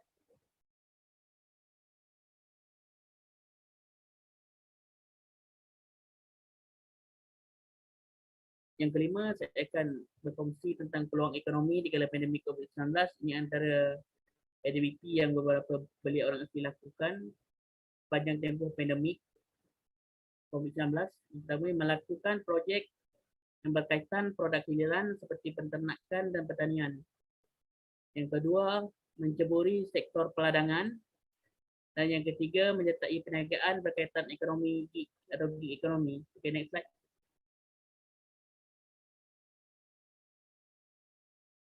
Okey, untuk gambar yang pertama, projek sayur tersebut adalah dijalankan di kampung orang asli Tanah Abang Mersing yang mana pemiliknya adalah sahabat saya, iaitu beliau orang asli juga. Yang mana projek sayur ini adalah hasil daripada usaha beliau sendiri pada awalnya tanpa bantuan daripada mana-mana pihak kerana masyarakat orang asli agak sukar untuk mendapat geran daripada mana-mana pihak ekoran daripada tiada pengiktirafan yang jelas lah terhadap wilayah tanah adat. Okey.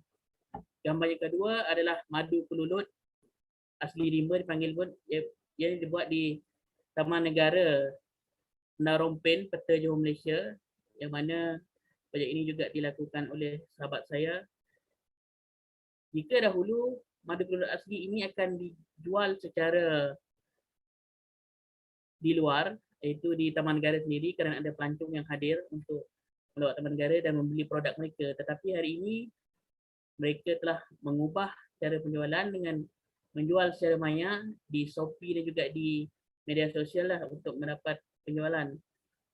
Itu gambar yang kedua. Yang ketiga adalah projek kirifertigasi di Selangor yang dibuat oleh saudara saya di Kampung Bukit Lagong, iaitu saudari Nurul. Projek irigasi ini pun juga dibuat dengan modal sendiri tanpa bantuan pihak luar pada asalnya kerana punca utama yang menggagalkan orang asli untuk mendapatkan geran adalah kerana tiada pengiktirafan yang jelas terhadap tanah. Okay, next slide.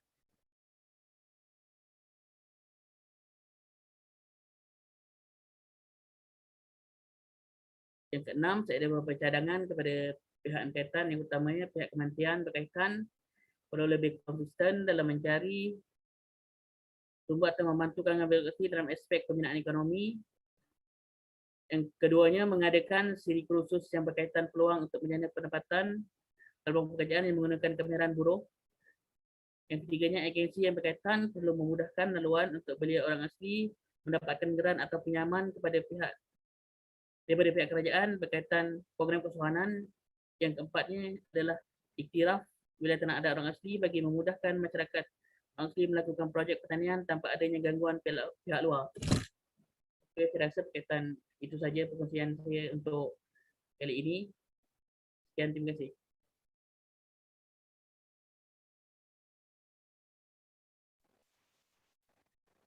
Terima kasih Encik Mazrul atas pembentangan yang amat menarik. Dengan keizinan semua, saya akan mengendalikan sesi dalam bahasa Inggeris. Indeed, Mr. Mazrul, that was a very insightful session, a very different perspective that I think we don't often hear. So thank you very much. I see that everyone's very excited for the question and answer session, which will now begin. I think we have over 15, or rather over 10 questions that have been asked in the Q&A chat box. I would still like to invite people to send your questions in. We would love to hear from you. We would love to have you ask us questions, and I hope that it will be a very lively engagement indeed. There have been a few questions that have been asked, and some of them have actually been asked specifically to certain speakers. However, I would like to actually start off with a bit more of a general question. Also for information, the session will be held for about 30 minutes before we round things up and proceed with the next item on the agenda for today. So the first question that I would like to highlight comes from Shiva Prakash Ponanda. Shiva has actually asked a few questions, which I will just round up. What was mentioned was that youth development has seriously been disrupted in terms of their educational studies, employment, and many other skills.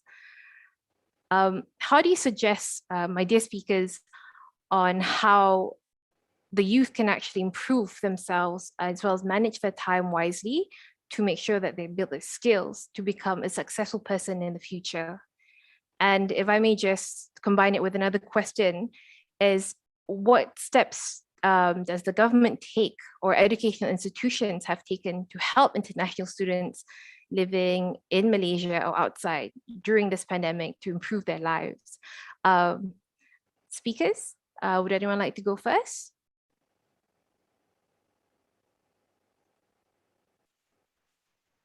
If it's okay, Encik Mr. Muhammad Izzat, could I invite you to answer and just to give us a little bit of insight on what you think the steps have been for the government or educational institutions themselves to help international students living in Malaysia, as well as the Malaysian students living abroad, to actually manage themselves during the pandemic? Thank you, Ms. Moderator. Can you repeat the question, please? Yeah, sure, indeed. So a question from Shiva says, ask what are the steps that the government of Malaysia has taken, or rather some of the educational institutions that we have in Malaysia. I'm just going to throw this one out and say, for example, Taylor's College, which has a lot of international students. What have these schools done to manage and take care of the international students that are currently living in Malaysia? The second one is obviously what has the government of Malaysia done to help with the Malaysian students living abroad? For example, students in the UK, students in Australia, even Egypt, for instance. Thank you for the question. First, actually, this type of question should be answered by the Ministry of Education first, because we are mostly affiliated with the KBS, or the Ministry of Youth and Sports. So what has the government done to help international students living inside or outside Malaysia during this pandemic times? I'm not sure about that. But as far as I know, that the government has helped our Malaysian students overseas in terms of scholarships, even though that some might come back to Malaysia because of the pandemic, and all the classes is already online. So most of the classes and most of the Malaysian students are already back to Malaysia. And I think maybe Wisma Putra can help to answer that kind of question. But I think most of my friends, especially overseas, they already came back to Malaysia. And I think that was facilitated by the Wisma Putra and the Ministry of Education, of course, in terms of the welfare of our students in outside Malaysia, especially overseas. I think that can be answered by me. Other than that, you need to ask the Ministry of Education to specifically answer that question. All right, thank you so much, Mr. Izzat. Yeah, it's actually quite difficult itself to pinpoint exactly what's been done, but as we know, most of the Malaysian students have returned, and most of the international students in Malaysia have also returned to their home country, because it's very much an uncertain time right now. Also, I would like to move on to another general question itself. I was just wondering from our four speakers, there's some questions about the social well-being, especially regards to the mental health of the youth itself. And there have been some initiatives that have been introduced. We see that even from not just the government itself, but from civil society, we have support systems, we have advice given on Instagram, on TikTok, on all kinds of social media platforms on how to have people manage themselves. So I would also like to just ask Kieran, if it's okay, what are your thoughts on these, and has there actually been any advocacy for the youth to manage themselves during such a difficult time during this pandemic?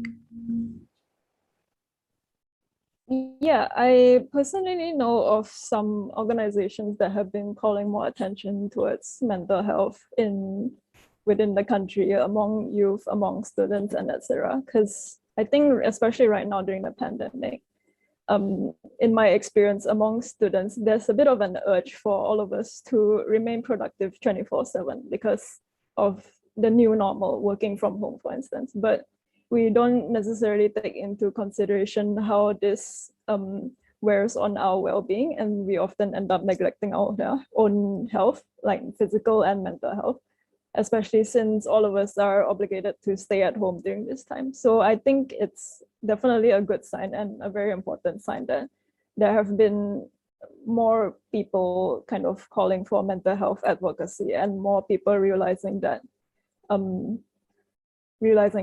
mental health is an important aspect for them to take care of themselves. And I'm also pretty happy to see that there's been an uptick in mental health resources from either various organizations or say mental health hotlines who have been offering their services for free during the pandemic, some of them. So I think it's definitely important that we support these initiatives and kind of look after each other to make sure that, we reach out either to friends or peers or these resources and questions whenever we have like any struggles we may be facing, because more often than not, our peers and seniors and whatnot are willing to accommodate us during this time. So yeah, it's definitely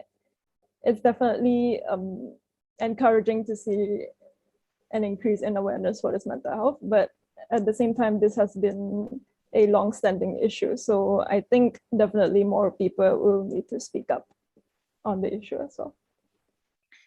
Thank you so much, Kieran. I would like to pose this question to Dr. Zaina actually, and in fact, it's a question by Hari Zainal, one of my colleagues at ISIS Malaysia. So he has two questions for Dr. Zaina.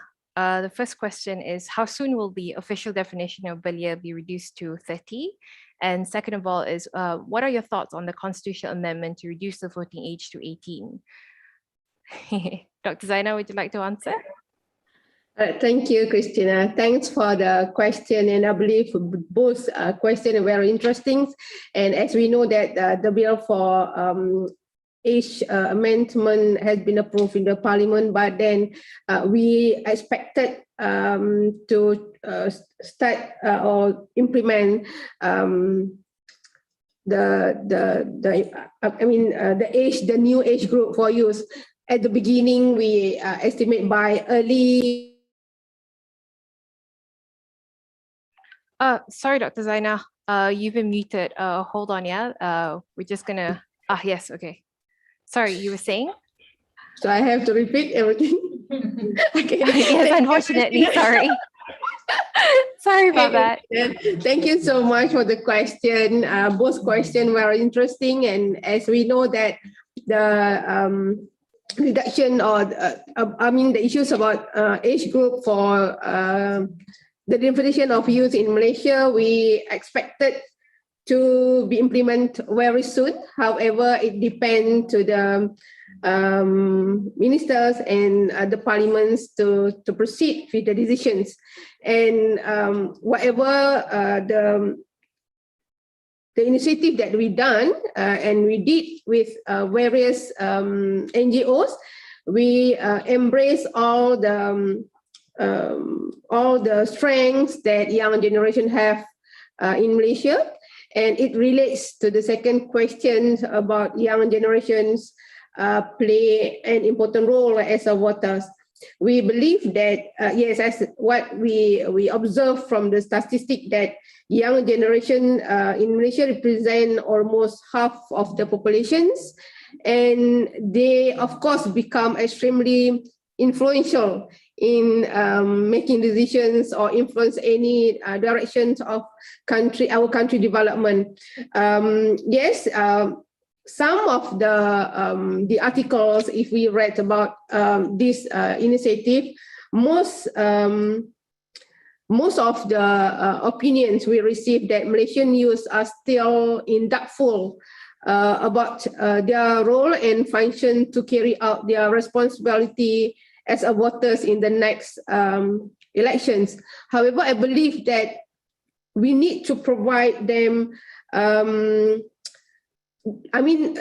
as a voters, they have to be ready and well informed about their role and functions, and there is a need for us to strengthen some form of prior institutional political education, so that we will have a matured young generation that will have the right and have the ability to make their own decision. So I guess that's what I can answer for those questions. Thank you so much, Dr. Zaina. I actually have a question for Mr. Mazrul, which I will, if it's okay with everyone, ask in Malay. But I have seen that Ms. Mazrul has actually answered this question. But I think it'll be really nice for Mr. Mazrul to actually also have the floor, if that's okay. Encik Mazrul, kalau saya boleh tanyakan Encik Mazrul, terdapat satu soalan di sini yang ingin bertanyakan Encik Mazrul, mengapakah masih ada setengah orang asli yang masih tidak mendapat pendidikan asas? Dan jikalau saya boleh, saya ingin dengar terhadap pendapat Encik Mazrul dan apakah Encik Mazrul boleh katakan terhadap komen dan soalan ini. Okey, terima kasih atas soalan. Pertama, saya ada 2 poin yang ingin saya nyatakan di sini. Yang pertama ini adalah kurang kesedaran tentang pendidikan. Yang kedua adalah akses pendidikan yang jauh, yang mana anak-anak orang asli perlu keluar daripada dan berpisah daripada keluarga seawal usia 7 tahun untuk duduk di asrama kumpulan di RPRPS untuk mendapatkan pendidikan. Yang mana jika pada kita yang duduk dekat dengan akses pendidikan, adakah wajar seorang kanak-kanak seusia itu untuk kita hantar mereka duduk dengan jarak yang 70 hingga 100 km daripada penempatan asal kita untuk mendapatkan akses pendidikan? Contoh situasi yang berlaku di Gua Musang, Kelantan adalah telah menyerikkan ataupun menakutkan ibu bapa orang asli untuk menghantar anak-anak ke sekolah terlalu awal, kerana peristiwa tersebut, kalau semua ingat, adalah peristiwa yang sangat tragis, yang mana kanak-kanak orang asli telah hilang dan ada separuh dijumpa hidup dan separuh meninggal dunia. Itulah antara sebab-sebab yang menjadi punca utama orang asli tidak mahu ke sekolah, kerana ibu bapa fobia dengan situasi tersebut. Seharusnya pihak kerajaan perlu membuat suatu dasar baru, adalah mencari tempat yang paling dekat untuk masyarakat orang asli mendapat akses pendidikan tanpa perlu pergi keluar dengan lebih jauh lah, seawal usia yang sangat kecil dan kanak-kanak. Itu saja penjelasan saya. Terima kasih. Terima kasih banyak Encik Mazrul. So I'll just continue in English. Kalau boleh saya akan continue dalam bahasa Inggeris ya, dan saya akan kalau diperlukan saya akan berbahasa dalam bahasa Melayu. But to continue, I'm actually very overwhelmed with the questions that have come up, but this is great. Thank you so much for the questions. We actually have quite a few for Mr. Izzat, and I'm actually really curious about these questions myself. So there's one by Atika Zamhuri, and she would like to know, and if you could actually explain a bit further on the current challenges in actually implementing youth policies, as well as the significance of the Youth Advisor to PM program, given the fact that there are already 2 existing mechanisms that engages the youth. So I would like to invite Mr. Izzat if he could actually answer this question. However, I would also welcome others, other panelists to actually contribute and say something if they feel like they have something to respond to this. Mr. Izzat, you have the floor. Thank you, Mr. Moderator. I've seen quite a few questions for me. Then I think I would rather answer a few of the questions first, if it's okay. For example, the success story of MPBN, for example, the very first and foremost, the establishment of KBS, the Ministry of Youth and Sports itself, is actually the idea of the establishment of KBS came from MBM, from Majlis Belia Malaysia. So I would rather say that that is one of the success story of Majlis Belia Malaysia. And another that, for example, in 2017, I've argued one of the motion is on the Sexual Harassment Act, and we know that the Sexual Harassment Act is currently about to be tabled by the Parliament, and that is also one of the success story of MPBN and Parliament Belia. And in fact, the Parliament Belia also have argued and brought this motion, this idea to the cabinet. So Sexual Harassment Act is also one of the motion passed by MPBN and Parliament Belia to the minister, and the minister brought this matter to the cabinet. And another success story of MPBN and Parliament Belia, MPBN or MBM, one of the few organizations that believe in the importance of technical education. We, the one actually proposed the idea of the government need to see that technical education is at par with university or the tertiary education, and it is not something that to be taught as a second option for our young people or for our youth. So one of the motion passed by Majlis Perundingan Belia Negara is for the government to put extra funds for the vocational and technical education. And another programs or ideas or motion passed by MPBN is about the youth housing. And one of the notable youth housing proposed by MPBN and currently in practice, in progress, is the youth housing in Slim River in Perak. So how to differentiate between the youth advisor and MPBN as well, and as Parliament Belia? First, we need to know that they are not sitting like MPBN or Parliament Belia. The youth advisor, they will convene the meeting together with the Prime Minister himself, so they can bring the matter or bring the motion or the idea of what they thought best for the development of young people direct to the Prime Minister, without going for motion and so on and so forth. But they are going to have some sort of committee to discuss and to refine the matter. So they do not have what we call as 3 days and 2 nights conference or sort of perbincangan or perbahasan, but instead they are going to have a committee. So they will refine that particular idea and they will bring the matter directly to the Prime Minister. So instead of they need to go to the cabinet through the minister, through the ministry, so they can direct the idea to the Prime Minister himself instead of going through the cabinet and so on and so forth. I think that's the most notable differentiate between the MPBN and Parliament Belia with youth advisor. So they can advise direct to the Prime Minister instead of the going to put the motion to the cabinet and so on and so forth. And it's up to the Prime Minister to somehow to realize or somehow to approve that particular motion. I think that's answer the question. If not. Thank you so much, Mr. Muhammad Izzat. So I have a few questions, and I must say that I am very particular on time, and we have about 13 minutes left. This session will end at 4:15. So kita akan berhenti dengan panel discussion ini pada jam 4.15 petang bagi semua orang. So I will try my best to make sure that everyone has a chance to answer, because I think this is most important. One of the questions that I think is rather important comes from Cletus Di Rosario. I hope I pronounced your name properly. And both the questions basically are centered on interreligious harmony as well as racial harmony.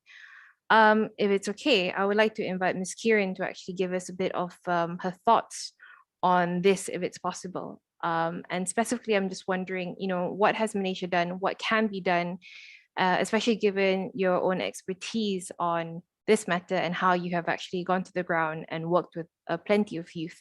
Ms. Kieran, you have the floor.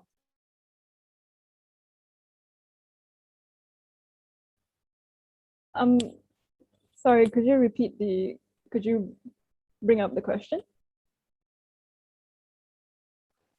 So what was asked was, what constructive steps have been taken or are being taken to enhance interreligious and interracial dialogue among the youth in Malaysia?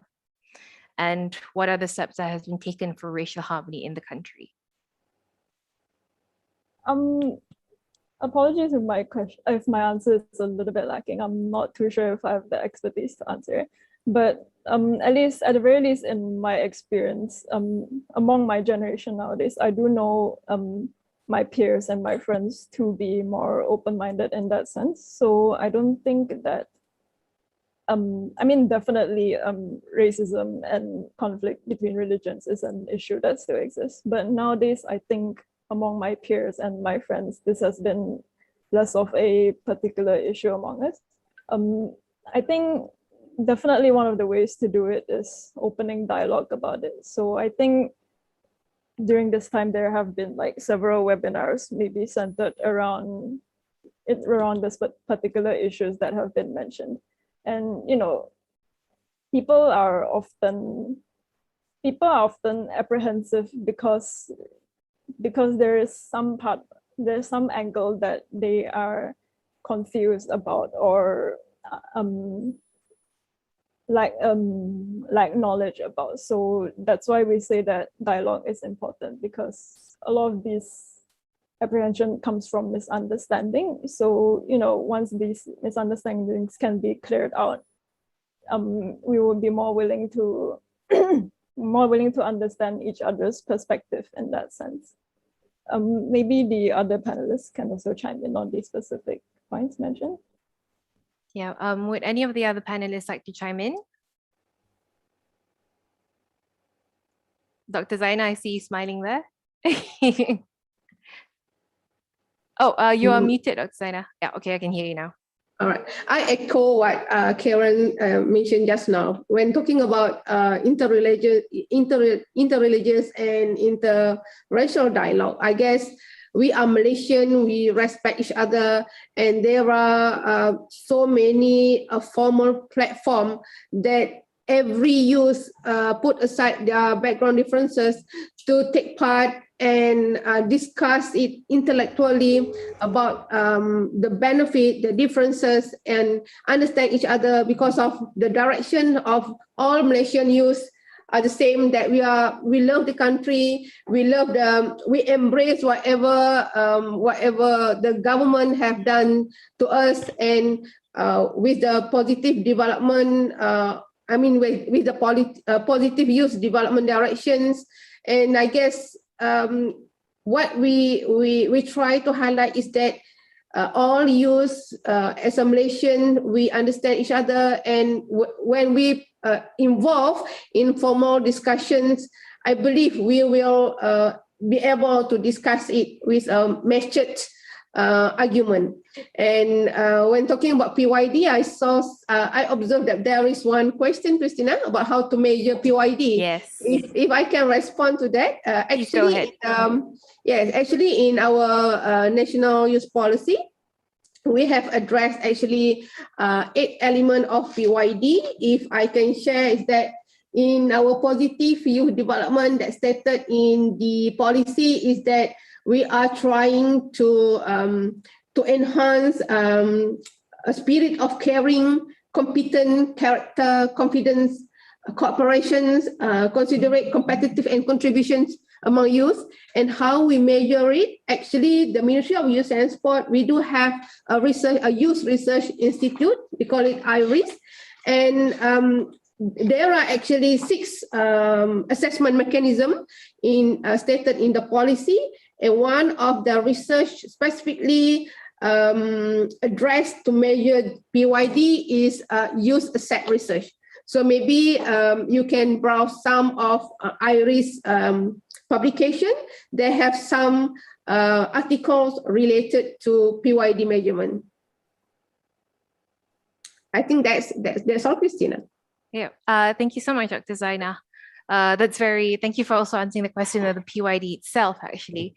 I would also like to just extend, and since I have you speaking here with me, Dr. Zaina, there's a question from Ega Elias from the Malaysian AIDS Council asking about the views of the youth. This question is very much open to everyone. Izzat, Kieran, Azrul, if you'd like to chime in and also contribute, please feel free to. It's about the views of sexual reproductive rights and health. And Ega here asks, what are the thoughts on schools actually teaching sexual reproductive rights and health, for instance? That's the first question. The second question is I think, for everyone really, but I really hope this is something Encik Mazrul can actually answer, is basically, is there more acceptance of minority and marginalized youth and dialogue on sensitive issues like sexuality, gender, HIV, STDs, relationship, and consent? So if it's okay, Dr. Zaina, could I pass the floor on to you to start this discussion? Thank you, which we have Krishna. about 5 minutes left, if that's okay. It's okay. Thank you for that question. I would like to address some point related to sexuality and gender. And yes, I believe this is a very sensitive issue, but the Ministry of Youth and Sport have collaborated with LPPKN under the Ministry of Women, Family and Community Development. I can't remember what the name of the program, but we embarked a collaboration to address these issues specifically with students in our ILKBS, Institute Latihan Kemahiran Belia. So there are a special program that we organize with LPPKN. In that program, we address and try to highlight and create awareness about their right in terms of what they should and shouldn't do in terms of issues of sexuality, gender, and so forth. And at the same time, I believe as a young generations, we have now a lot of online platform, a lot of informations on the internet that we really need to not to conquer, but at least we have to alert young generation the do and the don'ts, and which is actually the right information that they can rely on, because we believe that out there is so many informations that can help them to understand more and really will give benefit for their development, and they can really get those information to understand what the role of function among those young people to tackle the issues of sexuality and gender differences, and also HIV issues. Thank you so much, Dr. Zaina. I'm just wondering if any of the speakers would like to contribute to this itself. Anyone? Could I, if none of the other panelists want to chime in, I have some words about it. Yeah, sure thing, Kieran. Go ahead. Yeah, I think also education is definitely important, because, you know, education and destigmatization, because I think things like questions about gender and sexuality, they're very normal among younger generations. So a lot of care needs to be taken to make sure that, you know, when they come to parents or teachers or any elderly figure about with questions about these sorts of things. We shouldn't meet them like with any sort of outrage or anything signaling taboo, you know, because it's better for them to be educated and have an awareness of what's going on, and that these sorts of issues and topics are normal. Because if all you do is show them, like if you shun them based on these questions, you'll either turn them away or they will turn to information that may not necessarily be safe for kids to partake in, for instance. So yeah, that's my 2 cents on that. I think in general, again, I might have a biased view because of my own upbringing, but I think in general, youth have become more open and accepting towards these topics, which is definitely a good thing and something we should encourage. And I hope that people, say in the education sector and whatnot, will also take this into consideration. Yeah. Thank you so much, Kieran. Is there anything else that the other panels would like to address and speak before I move on to the last question? Okay, if I may actually have the last question conducted in Malay, if that's okay with everyone. Soalan yang seterusnya adalah soalan saya akan tujukan kepada Encik Mazrul kalau boleh. Soalan ni daripada Encik Muhammad Johari Hassan yang telah menyatakan tentang latihan kemahiran, tetapi latihan kemahiran yang telah diadakan merupakan satu yang memulakan kelayakan seperti PMR, SPM ataupun SPM. Dan oleh sebab ini, setengah daripada belia, terutamanya anak kampung dan anak asli, akan tercicir kerana mereka tidak memenuhi kelayakan yang telah dikatakan tadi. And Encik Muhammad Johari ni katakan, apakah pendapat Encik Mazrul tentang ini? Dan adakah ini sesuatu yang pihak berkenaan merujukkan dan menampak ataupun tidak? Okey, baik. Pada saya, pendidikan asas adalah keutamaan kepada semua pihak sebenarnya. Tak kira apa bangsa sekalipun, bahawa pendidikan asas adalah basic untuk kita pergi lebih jauh. Tapi jika masyarakat orang asli tidak mempunyai pendidikan asas yang formal dan kita beri satu ruang kepada mereka untuk menggunakan jalan pintas lain untuk sampai ke tahap yang sebenarnya mereka tidak layak sampai, itu adalah satu perkara yang sangat tidak bagus untuk perkembangan di masa depan lah maknanya. Maknanya masyarakat lain dapat pendidikan yang formal daripada A to Z, mereka akan dapat daripada H ke Z contohnya, sebab kita tak nampak perkembangan yang positif untuk jangka masa panjang lah jika program-program yang sebegini masih diteruskan di atas dasar untuk membantu orang asli. Pada saya itu satu konteks yang tidak bagus dan perlu dihentikan dan cari formula terbaru atau solusi yang lebih baik untuk kita mengenengahkan masyarakat orang asli dengan cara yang sama rata semuanya. Maknanya tiada jalan pintas lain atau sebagainya lah. Itu pandangan saya. Sekian, terima kasih. Terima kasih Encik Mazrul. If it's okay with everyone, I would just like to end the session right now. We've had quite a lengthy discussion. I do apologize to everyone if your questions were not answered. I really tried my best to give everyone the opportunity to speak, to voice out their opinion, and I think that is very important. But all the questions that came in were also indicative of how much questions and how much of issues there are out there that needs to be discussed, talked out, and addressed. So this has been a really great incentive on the part of the Ministry of Foreign Affairs, as well as the Ministry of Youth and Sports, in actually having this engagement.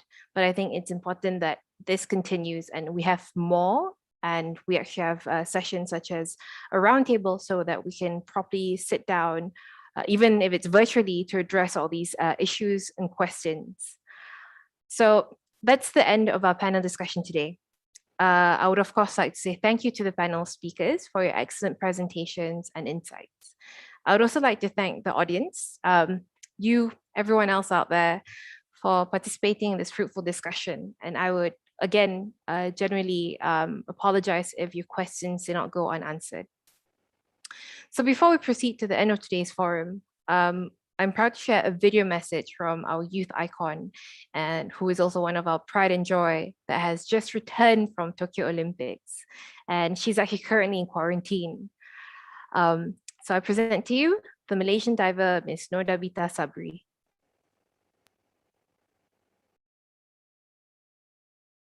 Hi, selamat sejahtera. I'm Nordabita binti Sabri, and I'm a Malaysian diver.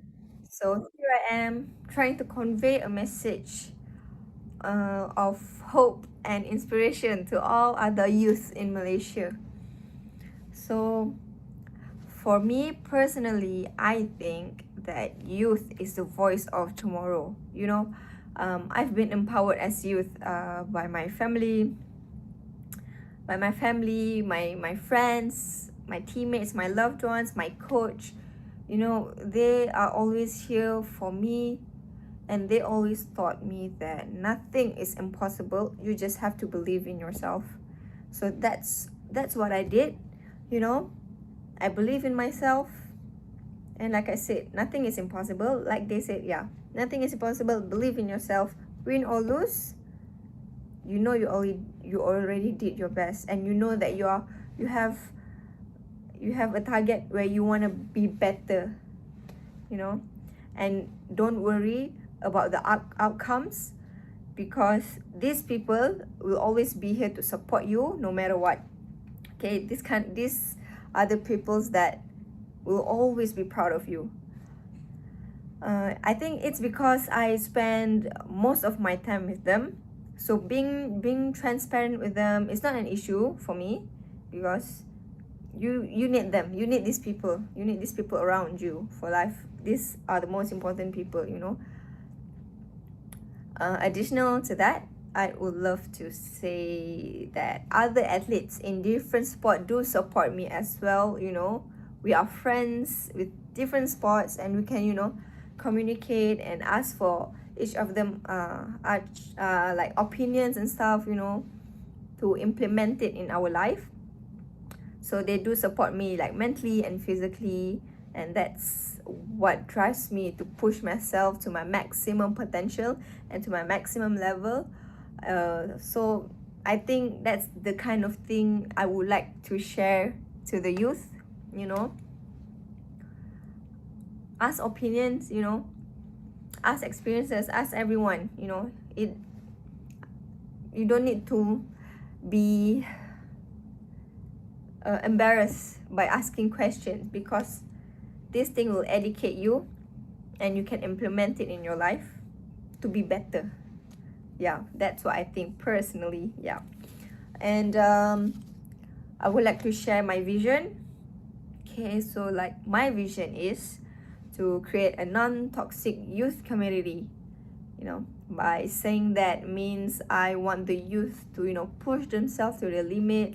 I want to educate them. I want to educate themselves to not give up easily, because everything is different now. You know, I just think that we have to keep on supporting each other. You know, I think family and friends are important. They need your support. You know, you have to have them support, their support. So I think support from family and friends are very, very important. And I think for me, just ignore all the negativity you get around you. If you want to be if you want to succeed at something, you have to be strong.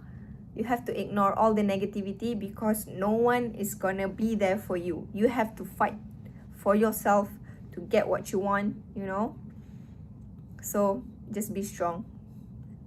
I became who I am today is because I'm strong. I tell myself that I can do this. I want to be somebody one day.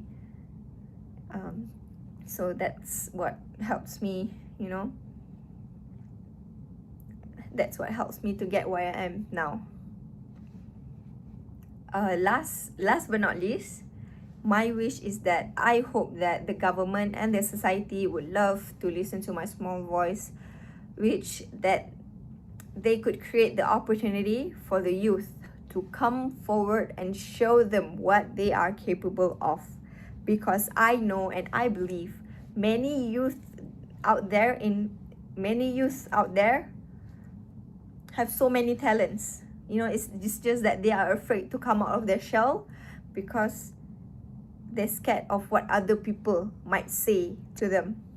So for me, like I said, just ignore everything, just ignore all the negativity.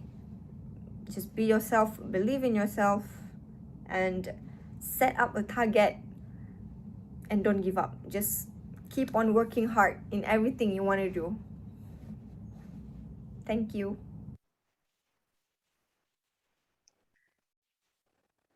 That was indeed very inspirational.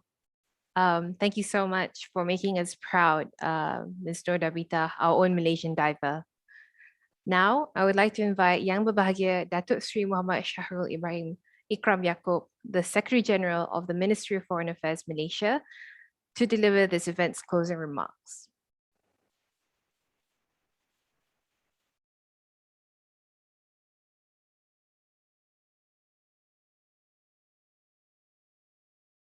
Assalamualaikum and good afternoon.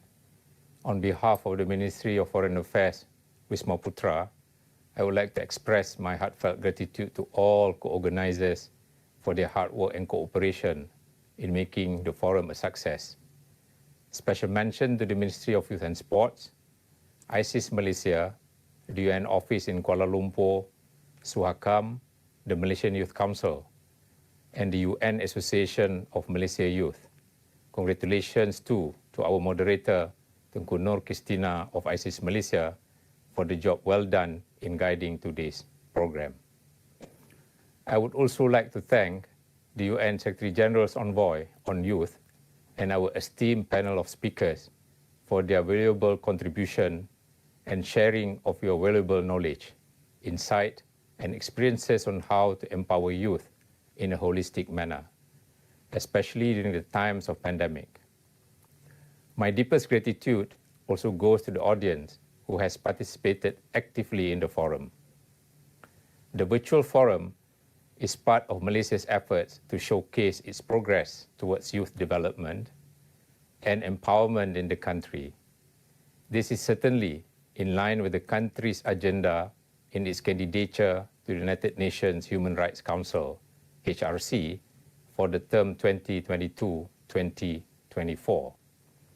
Malaysia's bid to be elected as a member of the HRC reflects the country's determination to continue to make progress in its efforts to protect and promote human rights, both domestically and internationally.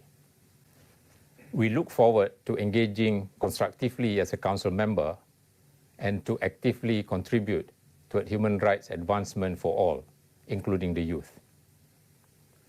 Malaysia's focus on youth is clearly reflected in its HRC membership pledges and commitments, which are, first, promoting the rights and aspirations of the youth; second, empowering them with necessary tools and resources; third, increasing their participation in decision-making and policy-making; fourth, ensuring youth equal economic rights and opportunities; and fifth, prioritizing youth health and access to education. After having listened to the various viewpoints discussed today, I am confident that the ideas and recommendations highlighted in the forum will undoubtedly provide vital inputs to the government. It will be our responsibility to see the recommendations through and to ensure that they remain high up in the international development agenda, especially during Malaysia's membership in the Human Rights Council. Personally, it is truly inspiring to listen to the views, hopes, and dreams of our youth today. I hope you will all stay committed to develop your full potential towards the betterment of our country as you represent the future of Malaysia. I strongly believe that with your determination, discipline, and values, the country will be in good hands, inshallah. With these words, I officially close the virtual forum in conjunction with International Youth Day 2021. Thank you. Thank you very much, Dr. Sri. And so we have now come to the end of the event for today. I would like to firstly thank the speakers, audience, as well as co-organizers of this event who have worked very hard through the days to make this a great success in recognizing the youth in Malaysia. And not only that, but you have also made us proud. I would also like to especially mention the audience who have been so eager and stayed with us. There's up to almost 300 of you who have attended today. Sorry, I think actually almost 400. And from the bottom of my heart, and I'm sure from the bottom of all of our organizers' heart, thank you very much. And so that's it for me. Thank you for your time once again, and I hope to see you soon. Assalamualaikum and goodbye. Bye.